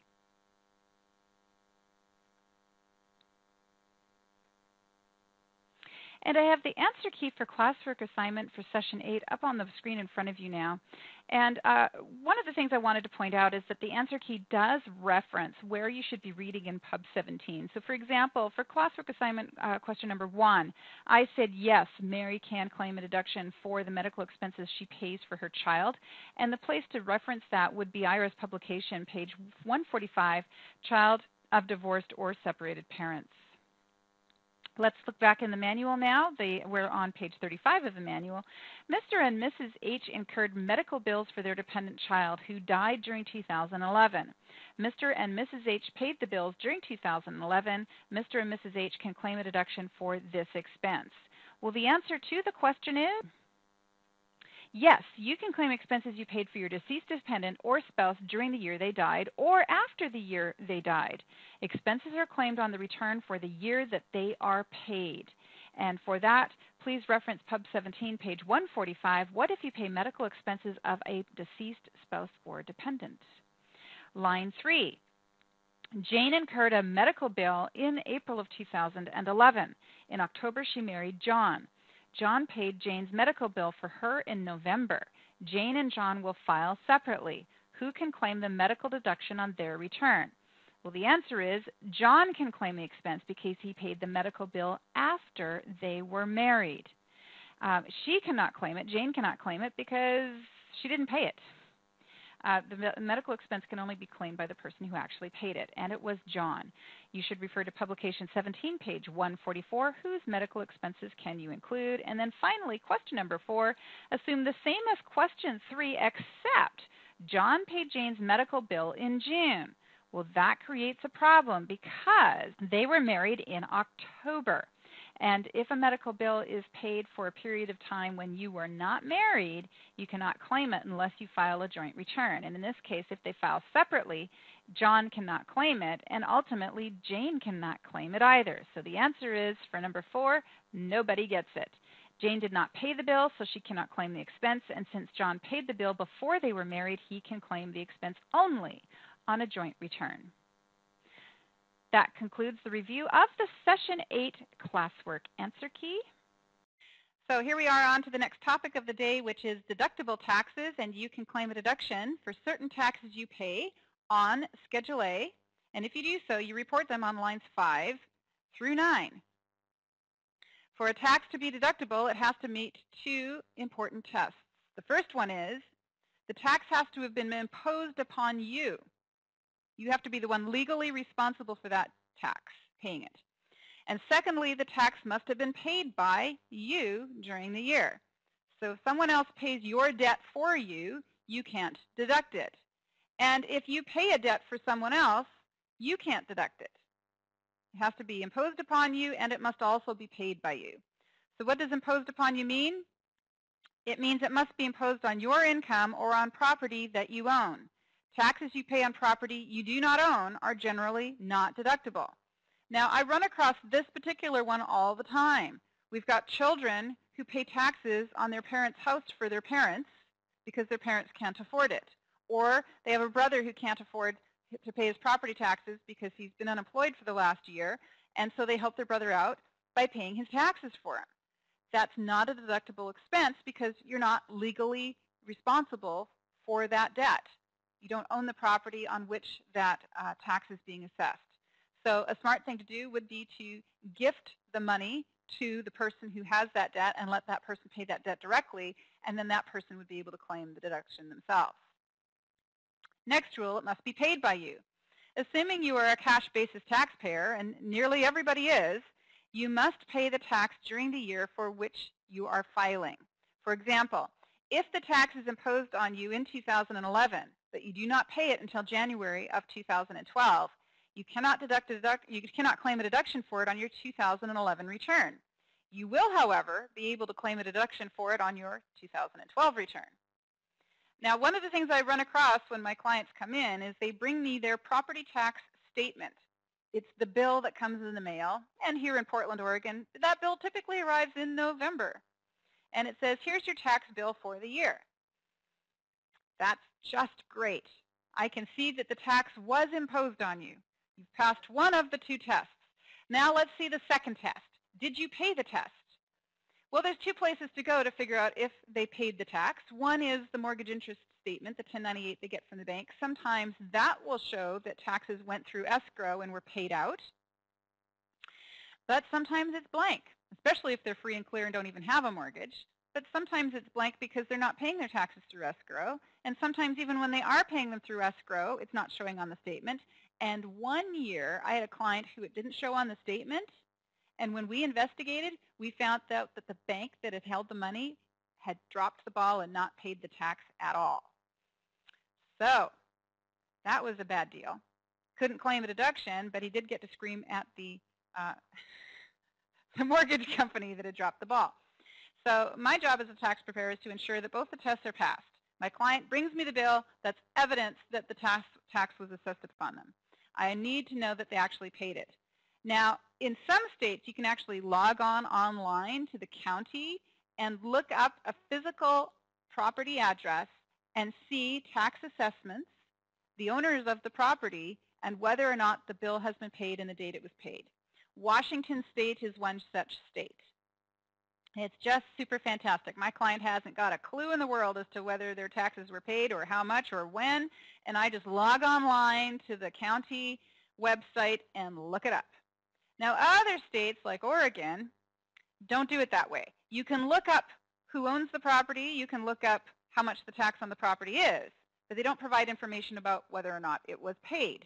And so here in Oregon, the only way we can find that out is to call the county during normal office hours and talk to a person who will look it up and tell us.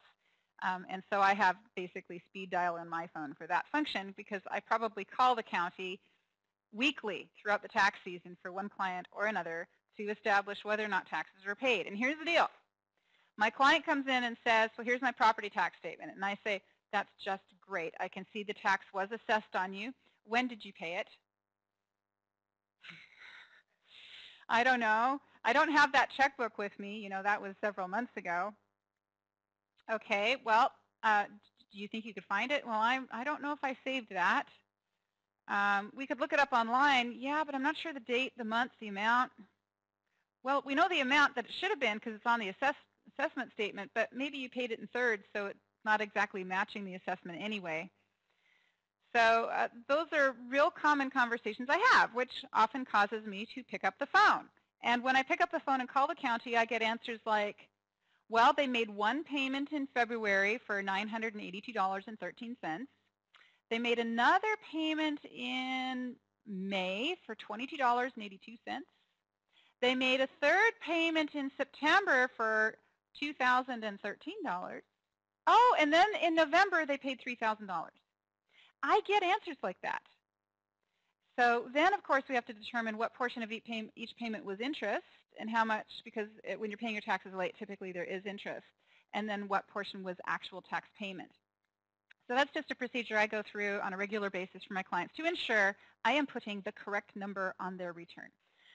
Okay, so let's take a look now at deductible taxes. We've been talking about the debt must be imposed upon you and you must have paid it, and I was just giving an example of how it can be tricky sometimes to figure out how much and when a tax was paid. But we're going to move on now to a discussion of income taxes. You may deduct the following income taxes that you paid: state and local income taxes withheld from your wages during the year.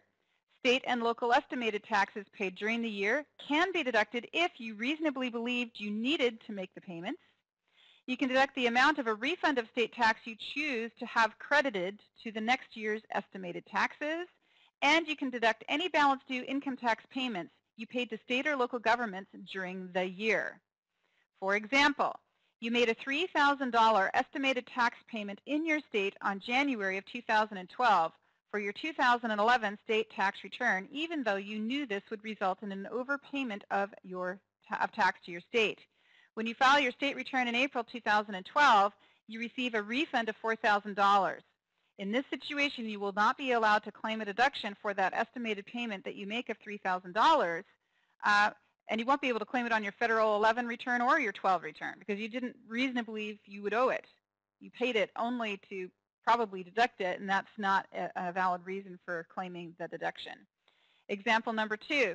You elected to apply $500 of your refund from your 2011 state return towards 2012 estimated taxes. Include this $500 payment as an itemized deduction on Schedule A for your 2012 federal return. Number 3, you file your 2010 state return in April of 2011, and you had a balance due of $500, and you paid the balance due before the end of 2011.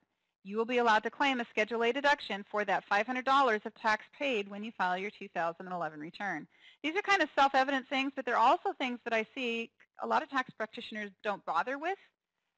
You know, one of the first things I do when I have a client come in that's new to me is I look at last year's tax return and I look at last year's state tax return to see what the balance due was, and then I say, did you pay the balance due?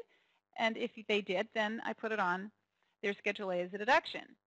But it requires a little bit of work to actually think about it, open up the return, analyze it, and do that. I see a couple of questions in the board in front of me.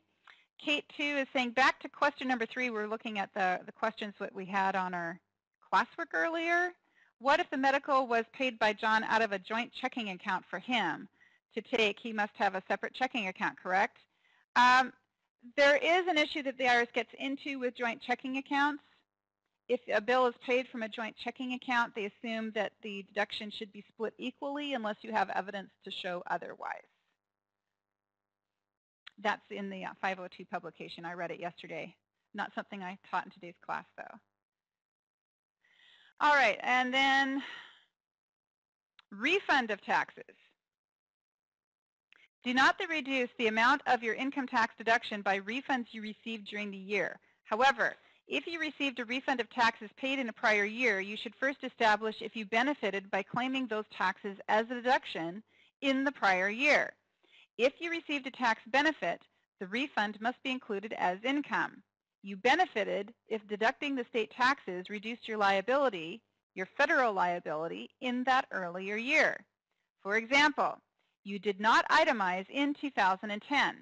You received a state income tax refund of $400 on your 2010 state income tax return during 2011. Because you did not receive a tax benefit from deducting the taxes from your federal income, you do not need to report the 2010 state refund in your income.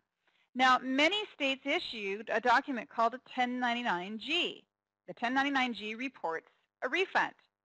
Now, some states issue 1099-Gs no matter what the size of the refund is or whether or not a person itemized, and some states issue them or try to issue them only when there is an indication that the refund might possibly be taxable. But either way, it's the tax preparer's job to establish whether or not the income reported on the 1099-G is in fact taxable. And sometimes it's not. Often it's not. The first test I look to is, did they itemize in the year to which the refund applies? So I'm holding a 1099-G, and it shows that there was a refund issued on my client's state 2010 tax return. Okay, the 2010 return would have been filed in 11. I'm preparing an 11 return. There was a refund. It was received. Do I just stick it on the tax return I'm preparing as income, or do I think through and establish whether or not it's actually taxable at all? And to do that, I need to look at the last year's 2010 federal tax return. Starting point, did they itemize? If they didn't itemize, automatically the refund's not taxable. Now, let's suppose they did itemize. If they itemized, but the refund doesn't benefit them, it's still not taxable. So how would I establish whether there was a tax benefit from claiming tax as a deduction? Well, the most obvious thing for me is, well, if I threw out all the state income taxes that were deducted, would their refund or balance due for the earlier year change? That's the test I look at. So I itemize, I claim all these deductions, but if I take off the state income tax deduction and don't claim it, does anything change balance due-wise, tax liability-wise? Now, the IRS provides a worksheet for figuring the taxability of a state refund, but I think it's full of holes. The only thing it looks at is how much your itemized deductions exceeded the standard deduction in the year before. And I'm going to show you that. But it's possible to not benefit even though you did itemize from a state tax deduction.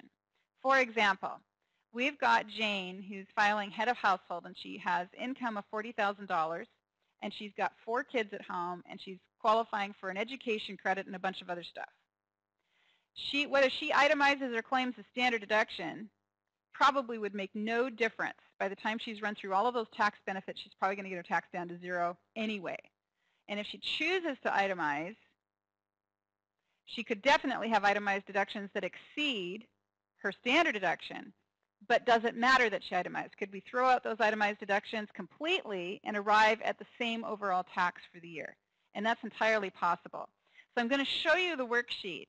But my caution is you can think beyond the worksheet, because the IRS says the rule is it's includable in income if there was a tax benefit. You have a tax benefit if it reduced your tax in the earlier year. How do you establish that a tax benefit was received in the earlier year? Take the deduction out of the earlier year return, compute tax for the earlier year without that deduction, and see if anything changes. And if nothing changes, there is no tax benefit. So let's look at some more examples here. Number 2, you did itemize your deductions in 2010. You received a full tax benefit from claiming your 2010 state income taxes as an itemized deduction on your federal return, and you must include that $400 state refund in your income for 2011. And you would report it on line 10 of your Form 1040 for 2011. Example number 3, you did itemize in 2010, but you received only a partial benefit from claiming your state income tax as an itemized deduction. You must determine what portion of state income taxes paid actually benefited you when you claimed them as a deduction on your Schedule A. You include the amount that benefited you as income on your Form 1040. And here's an illustration. In April of 2011, you file your joint 2010 return, and you itemized your deductions and claimed the following expenses: charity of $1,000, state income taxes paid of $2,000, mortgage interest of $7,500, and real estate taxes of $1,100. When you add all of those deductions up, you get $11,600, but the standard deduction in the earlier year was $11,400. So you itemized, but just barely. The difference between the standard deduction and itemized deductions is $200. So even though you received a refund of $1,000 from the state, only $200 is going to get taxed. The IRS, as I said, has a worksheet. They call it the State and Local Income Tax Refund Worksheet. And the worksheet essentially says, what was the refund reported on the 1099-G? What were your itemized deductions in the earlier year? What was your standard deduction for the earlier year? Subtract the standard from the itemized and enter the difference. And in this case, the difference is $200, and that's the amount that's taxable. Foreign income taxes. You can claim an itemized deduction for foreign income taxes paid on income that is not exempt from U.S. tax because you claimed the foreign earned income or foreign housing exclusion. You may be able to claim the foreign tax credit also, but you may not claim a foreign tax credit and itemize your deductions for the same foreign tax at the same time. Remember, no double deductions. Even if you did not work overseas, you may have paid foreign income taxes if you owned foreign securities through direct stock ownership or through a mutual fund. So I look for foreign taxes on all kinds of statements, especially brokerage account statements. 1099 DIV statements frequently have foreign taxes paid on them. Now, nearly always, the client is going to be better off claiming the foreign tax credit, but it's possible it may just be easier or better to itemize the deduction, and it is allowed to claim the itemized deduction. But, of course, not the itemized deduction and the credit at the same time. Now we're on to a topic called optional deduction for sales taxes paid. The deduction for state and local income taxes originally expired for tax years after 2009. However, the Reed-McConnell Tax Relief Unemployment Insurance Reauthorization and Job Creation Act, that's a mouthful, extends the deduction for 2 years through 2011. So for 2010 and 11, you continue to make an election to deduct income taxes or sales taxes as an itemized deduction. What this is saying is, unless there's legislation passed for 2012, this deduction is gone. So I'm about to teach you how to do a pretty complex worksheet to figure the deduction for sales tax, and the deduction may be gone. So we'll see what our politicians do this year. Now, if you are going to claim a deduction for sales tax, you do so instead of income tax. If you elect to deduct income taxes on your tax return, you would check box A on line 5 of Schedule A and enter the amount of state and local income taxes you are deducting or that you paid on line 5 with the box A checked. But if you decide you want to deduct sales taxes, you're going to check box B on line 5 instead, and then you would apply either of these two methods to determine the amount of deduction that you are allowed to claim. The IRS allows you to figure your sales tax deduction in two different ways. Under Method 1, you actually save all of your receipts. Imagine every time I go to the grocery store, every time I buy gas, every time I pay a bill, I'm looking for the sales tax that I paid, and I'm totaling it up. It would be an interesting exercise for a person who had time. Or alternatively, I can go for method number 2, which says I don't have to bother with any of that. I'm just going to go to these tables and find my number from the table and use that instead. So, of course, we're going to take a look at that. Okay, so the first thing that they have relating to the table is a chart, or a worksheet, rather. There's charts and worksheets, and the worksheet is where you go to put numbers that you get from the chart. So let's take a look at the charts first. Charts are in your manual. Boy, quite a few pages down. Here we go. Beginning on page 27.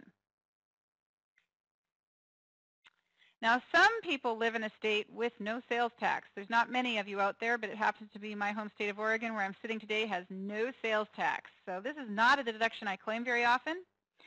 But we have a neighboring state, Washington State, right across the border from us, that does not have an income tax. They have only sales tax. So you could say we're rival states. One has only income tax, one has only sales tax. but most states have both.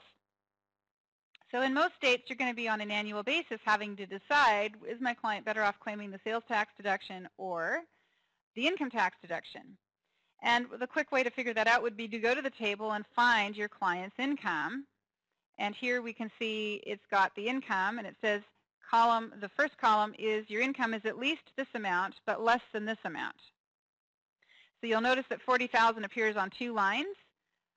If it appears on the top line, it means that your income is less than 40,000. And if it appears on the next line that says 40,000, it means your income is equal to or greater than 40,000, but less than 50,000. So we would follow that line across and say, okay, my income is 45,000 for the year, and I live in the state of Arizona, and I have a husband and 2 children. So I'm just going to follow this line across. Did I say my income was 55 or 45? I can't talk and think at the same time. I said my income's 55. Let's go with that. So we're going to go across the line and find Arizona and 4, because there's me and my husband and my 2 kids. And let's just zoom in on what this says. Arizona, 50 to 60, exemption number 4, and the answer would be 803. So the starting point for the workshop, or for the worksheet, is to find the number on the sheet based on the state that you are a resident of and the amount of dependents that you have and the amount of income that you have. And you're going to select that number. So that's how the worksheets work. And of course, there's a separate worksheet for every state with the exception of, well, Oregon. There's no Oregon on this worksheet. And then there underneath it on the next page, we have an optional local sales tax table. Most states that have sales tax also have local taxes. And some of the states that have local taxes have a worksheet that you go to or a table that you go to look up the local rate for that state. And you would find so for example, Colorado, it says if you live in Adams County, for example, then use local rate A. So then we'd go down to table A and find the number on table A based on the number of exemptions and your income. But not all states are listed and not all counties. Even if you have a state that's listed, not all counties are listed. For example, California lists only 1 county. So if you're in California from any other county, you don't use this secondary state table. So we're going to go back up and take a look at the worksheet and how to fill it out. To a certain extent, software will fill this worksheet out, but you still have to know what you're doing to make sure the software is filling it out correctly, because there are some optional entries. For example, if you live in a state where sales tax is normal and quite high, you might be triggering your software to always load this particular worksheet.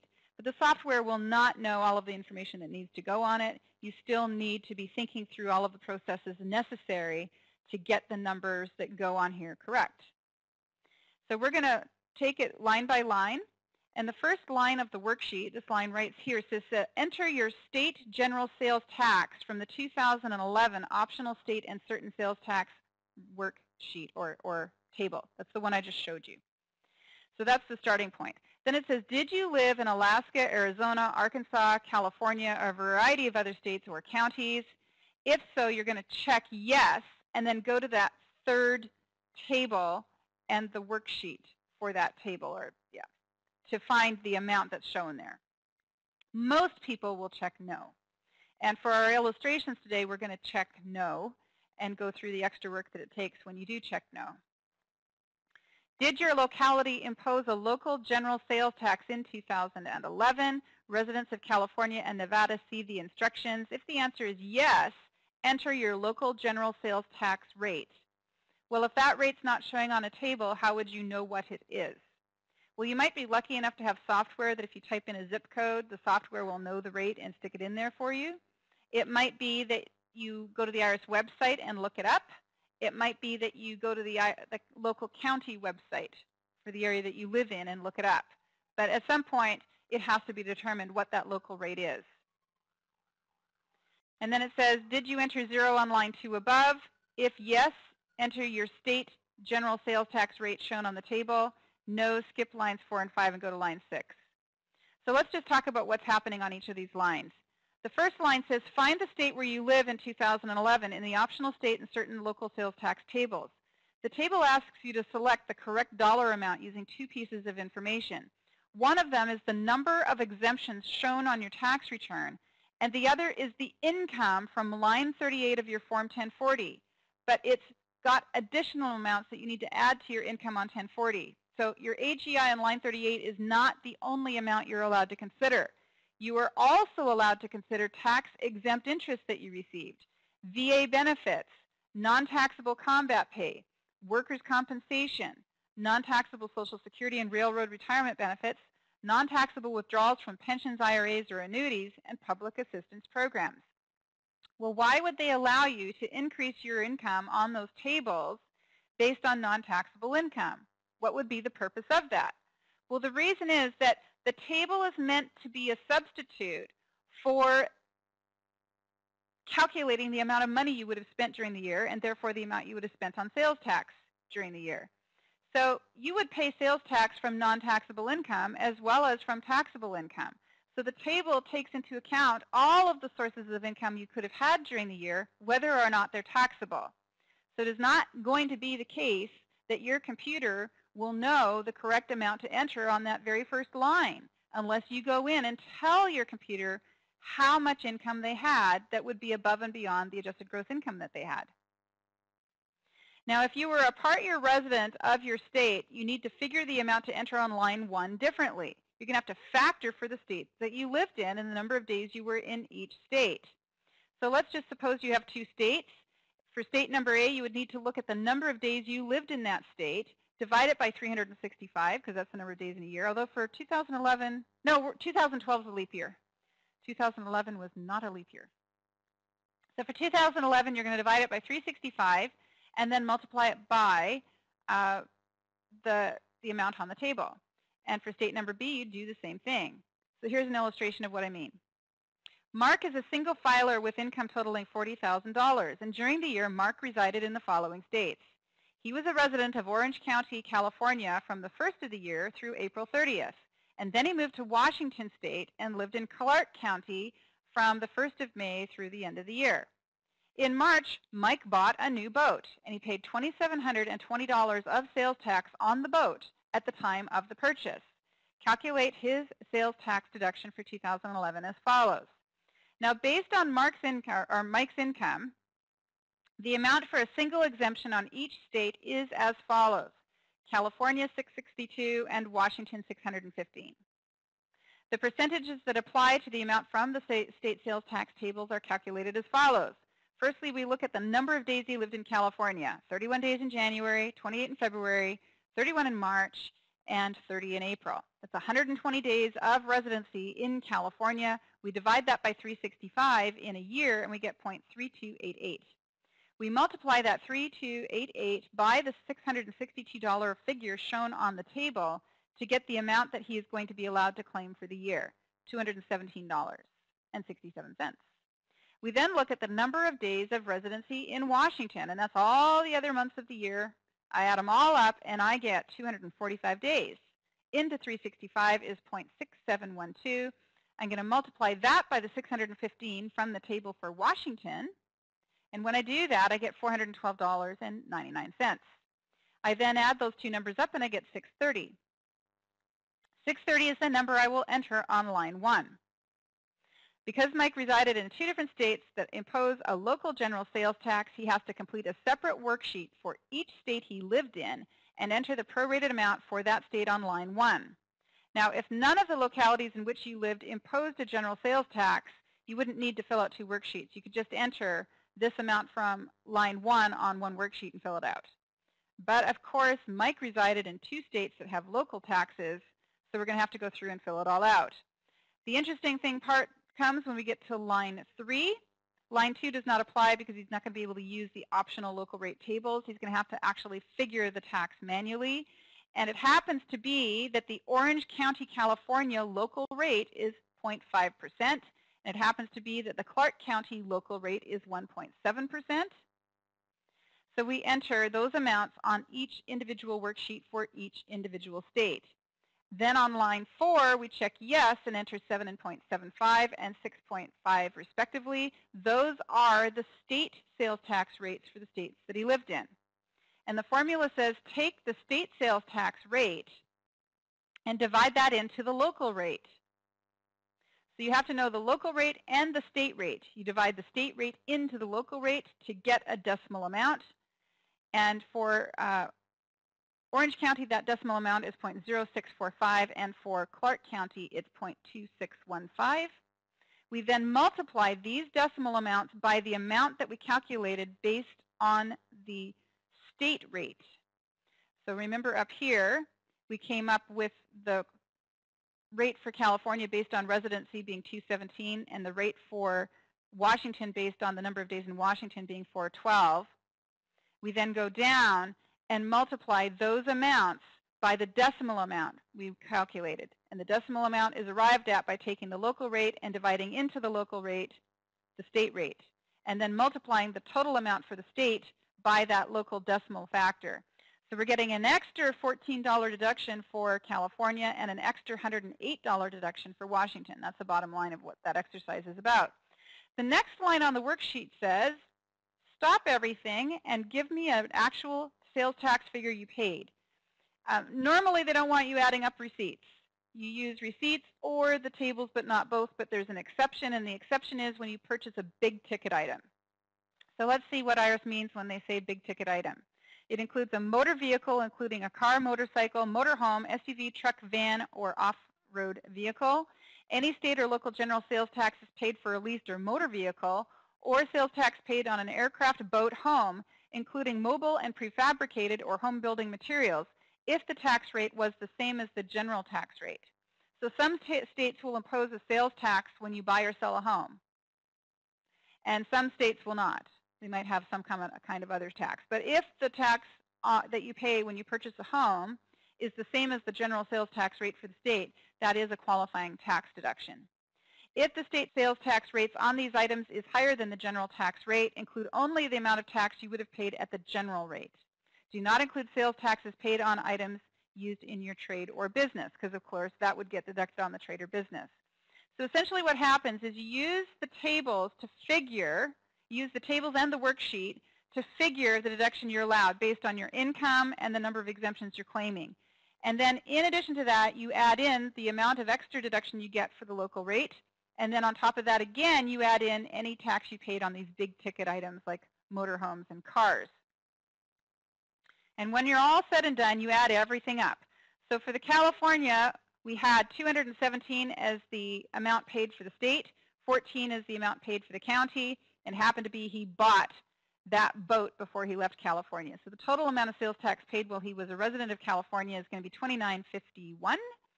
And then he moves to Washington State, and the Washington rate was $413. The local is $108, and the total is $521. And now, of course, we're going to add these two numbers up to get $3,472. Well, that was a lot of work. Is there an easier way? Well, your software might make it easy for you. I can happen to tell you that my tax software they use in Drake, it handles residency in a single state quite well, but when you start splitting residencies between two states, it can't handle it. So you have to think outside the box. One way is to just fill the worksheet out by hand. The other is to go to the IRS website. There's a link here. If you click on it, it will take you to the IRS website calculator, and this is it. And what happens is the calculator pops up and it asks you to enter information like the number of days that you were living in the state and the zip code that you lived on in that state. And if you tell it that information, it comes up with this $3,472 for you. So I explained the kind of longhand how to get $3,472, but I wanted to show you that if you went to the IRS website and followed the instructions, you will get the exact same total. And this is a cut and paste. We generated this particular report on May 2 of 2012. And if you go and try it for yourself, you should get the same number, just for the fun of it. Session 8 password number 3 is Wyoming. WYOMING.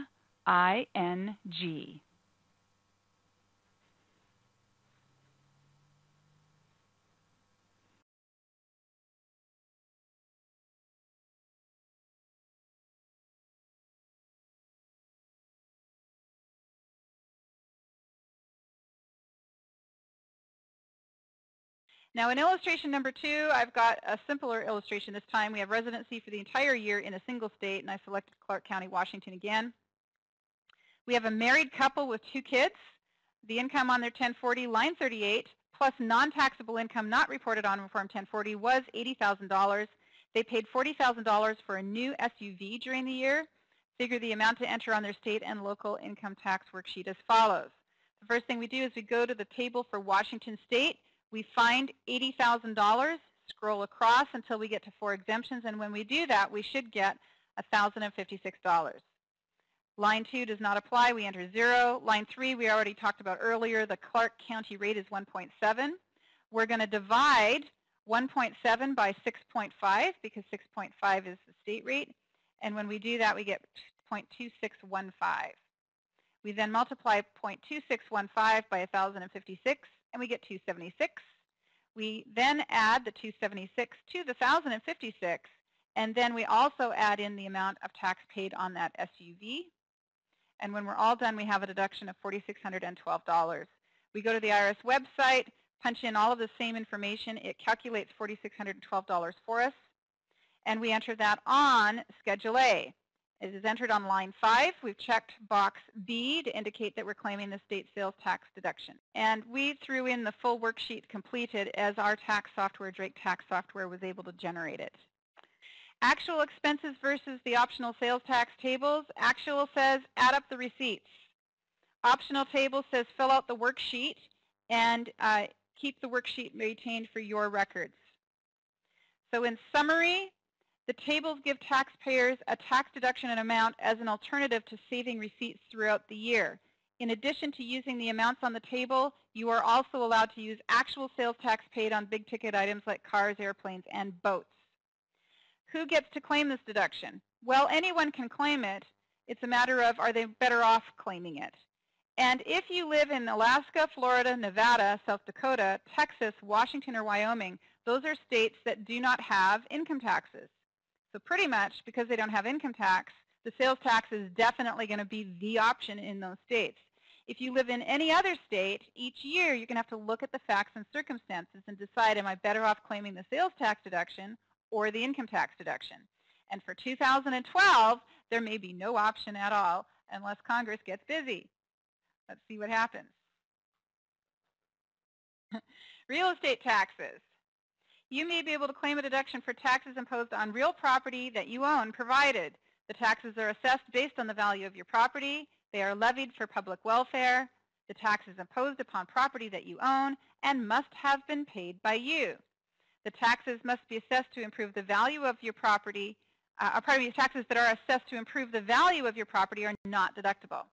So what they mean is we have a lot of this actually going on in the city of Portland right now. The city of Portland had a 100-year-old sewer system that was in really rough shape. It was overflowing into our river all the time and quite disgusting. So we were ordered to do a cleanup, our city was, and for the past decade they've been digging up streets in front of people's houses and putting in sewer systems and so forth. So houses have been assessed levies for this, and that would be a good example of something that's going to improve the value of the house in many cases.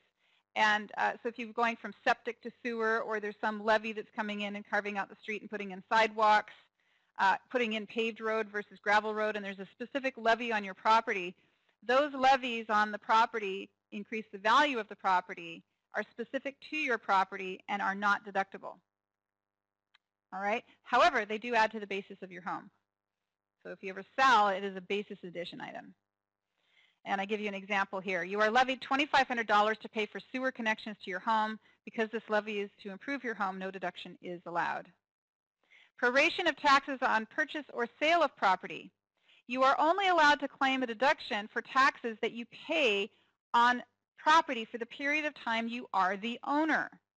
When you buy or sell a home, it is rarely exactly on the beginning or end date of a levy period. The levy periods in most states are either annual or fiscal. In Oregon, we're fiscal. We start on July 1st and it ends June 30th of the next year. Many states are annual, where you start on January 1 and end on December 31, and there might be some others that have another system completely. So if you buy or sell a home during the year, it's unlikely you're going to fall on the exact end of the levy period. And therefore, anytime you buy or sell, you're going to have to do a proration to figure out how much of the real estate taxes that have been paid on a home are going to be allocable to a period of time that you own it. So here's an example. You bought a new home in October of 2011, and then in November of 11, you received your annual property tax statement showing $2,000 as your July 2011 through June 2012 property tax levy. You will be the owner of your home for 9 out of the 12 months in that assessment period. For the portion of the assessment period that you are not the owner, which is July, August, and September, you must prorate your deduction to include only the portion of tax actually assessed while you are the owner of the property. So if you assume that the assessed tax is paid in full by the end of the year, you pay the $2,000, you're not going to be allowed to deduct $2,000. You're going to be allowed to deduct 75% of $2,000 because the first 3 months of the year, you were not the owner. The first 3 months of the assessment period, you were not the owner. Now here's another illustration where we actually got closing papers to show you how they work. In November, and we're looking at the seller's part of the property taxes here, in November of 2010, little Jimmy paid $2,592 of property taxes due on his home for an assessment period that runs July 1 through 2010 through June 30th, 2011. He deducted the taxes on his 2010 Schedule A Form 1040. Then on April 28, 2011, Bimbo and Betty Boop purchased the home from little Jimmy, and closing papers from the home sale are illustrated on the next page. Since the home sold partway through the July 1 through June 30 assessment period, the settlement statement shows that $447.40 is an adjustment item to the seller on line 107. What does it mean when it's an adjustment item? If it's for the seller, in this case, it means the seller is being refunded that money. Betty Boop, when she comes to the closing table, the money she brings to the table, she's going to need to bring that $447 and pay it down to Jimmy to reimburse Jimmy for the taxes she owes for the period of time she will be the owner.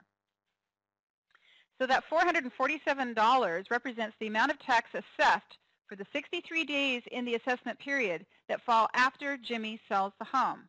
And since little Jimmy claimed a deduction for those taxes on his 2010 return, that $447 is a taxable refund that Jimmy has to report on line 10 of his 2011 1040. He's going to report it in the year he receives that refund.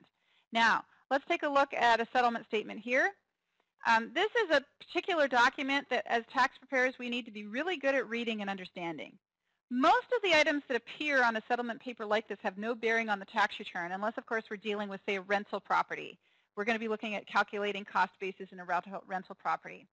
Now, when your client sells a home, it can also be very relevant because it could be that they have a taxable sale, and then we're looking to figure out how much the profit on the sale of the home is. But just in the day-to-day, everyday business of doing a tax return and a client comes in and says, hey, I bought a home this year, or hey, I sold my home this year, we need to be pulling very specific numbers off of these forms, even though they're filled with lots of numbers. So one of the numbers that I'm looking for is something that says county taxes. And this settlement statement shows on line 107 that there is a county tax assessment for a period of 4/28 of 11 through 7/1 of 11, and that proration is $447.40. This is a gross amount due from the borrower. The borrower is Betty Boop. The seller is little Jimmy.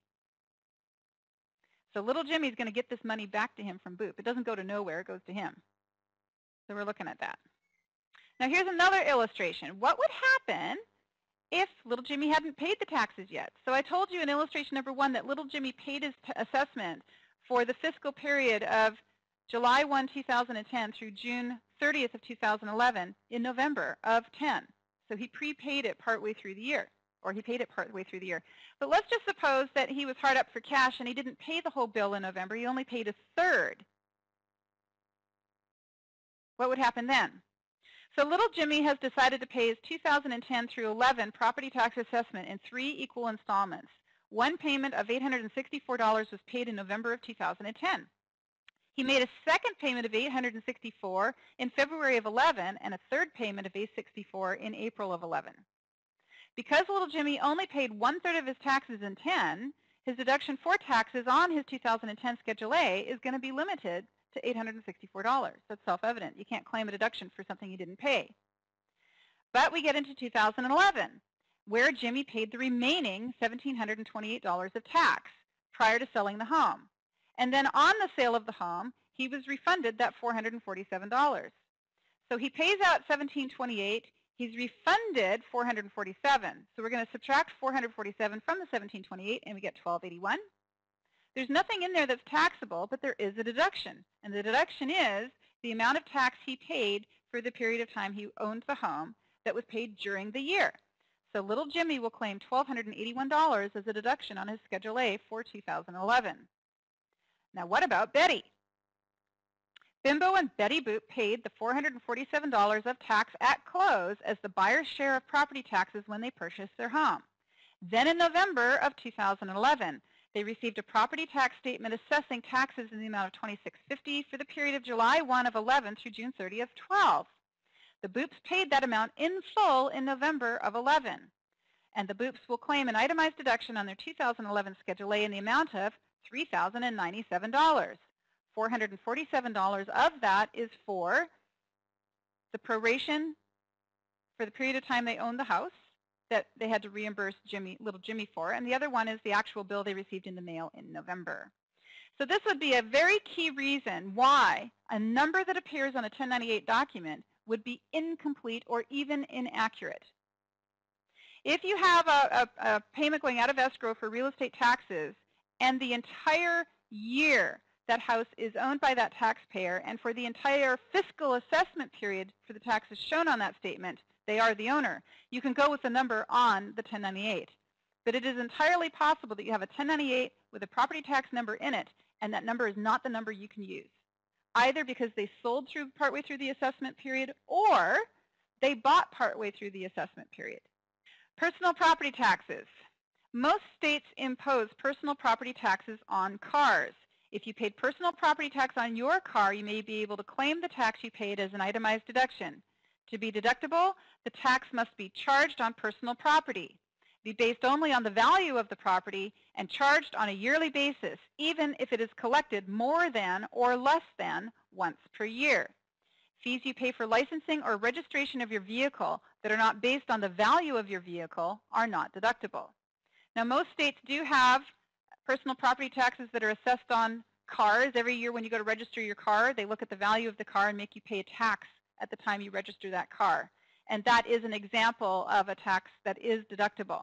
But in addition to the personal property tax assessment, they probably have other registration fees that are not deductible. So you have to be able to pull out that number and claim only the correct amount. Taxes that you cannot deduct include fees and charges that you pay for a driver's license or registration. Transfer taxes. You cannot deduct taxes imposed on the transfer or sale of property such as your car or home. Federal income taxes, Social Security taxes, and Medicare taxes are not deductible. There is an exception that you can deduct the employer equivalent of the self-employment tax you paid as an adjustment to income on page 1 of Form 1040, line 27. But that has nothing to do with Schedule A, and you never deduct Social Security tax on Schedule A.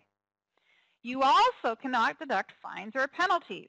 Penalties for violation of the law, such as parking tickets, late payment penalties, or speeding tickets, are not deductible. Licenses and fees, you may not deduct the cost of a marriage license, driver's license, dog license. Sorry. And then finally, where to deduct the taxes that you paid. This is, of course, about Schedule A and how to deduct taxes on Schedule A, but I did want to point out that taxes may be deductible in places other than Schedule A or instead of Schedule A. So I just put a table here to summarize that. So the table shows you what the deductible tax is and where you can deduct it. And state and local income taxes are deducted on Schedule A, line 5A. State and local sales taxes are deducted on Schedule A, line 5B. Foreign income taxes can be deducted on Schedule A, line 8, or on Form 1116 as a credit. Real estate taxes are deducted on Schedule A, line 6. Personal property taxes are deducted on Schedule A, line 7. Real estate and personal property taxes are deducted on Schedule E. Real estate taxes on personal property taxes assessed on your business are deducted on Schedule C. Self-employment tax, the deductible part of it, is deducted on 1040 line 27, and any other deductible taxes you might have paid are deducted on line 8 of Schedule A. So that ends the discussion on tax deductions for taxes. Let's move on now to the Session 8 homework assignment, and I am on page 36 of the student manual for Session 8. The forms needed for completing this assignment are 1040, Schedule A, and a Schedule B. This is your first dabble into itemized deductions, and we've tried to keep it relatively simple, but you're still going to be challenged with sorting through a few numbers. And as a professional tax preparer, that is your job, to sort through a client's expenses and establish what is and is not deductible. Leonard Baker is married to Sue Baker. The Bakers live at 888 Baker Street in San Francisco and own their own home. Their son Mark, born in 1984, lived with them all year. Well, let me see. 2011 minus 1984, 27 years old. You need to register that. He earned $8,300, but his parents paid more than half the cost of his support. So their son Mark was born in 1984. He's 27 years old. He earned $8,300, and his parents paid more than half the cost of his support. Sue's dependent mother, Stephanie Martin, lived in a nursing home the entire year. Stephanie received $775 a month in Social Security payments. The Bakers paid the nursing home $1,900 each month for Stephanie's care. So your job is to determine whether or not Stephanie is a dependent and how much of a deduction can be claimed for her medical expenses. During the year, the Bakers had additional income and expenses as follows. They had a 1099 INT with Box 3 interest in the amount of $700, City of Fresno bond interest in the amount of $500, and a 1099 INT with Box 1 interest of $900. They also received a 1099 DIV showing Box 1A dividend income of $200, and in 2011, they received a refund of $400 for their 2010 return, and that is a taxable refund to them. Here are the expenses that they paid, and your job is to go through, sort through those, decide what's deductible, what's not, and then prepare their tax return. Here we have a W-2 for Leonard, and that's it. And we are now at the conclusion of Session 8. Have fun completing your homework assignments and reading assignments for Session 8. I will see you next time at the beginning of Session 9. We will review the Session 7 quiz and the Session 8 homework assignment. Bye-bye.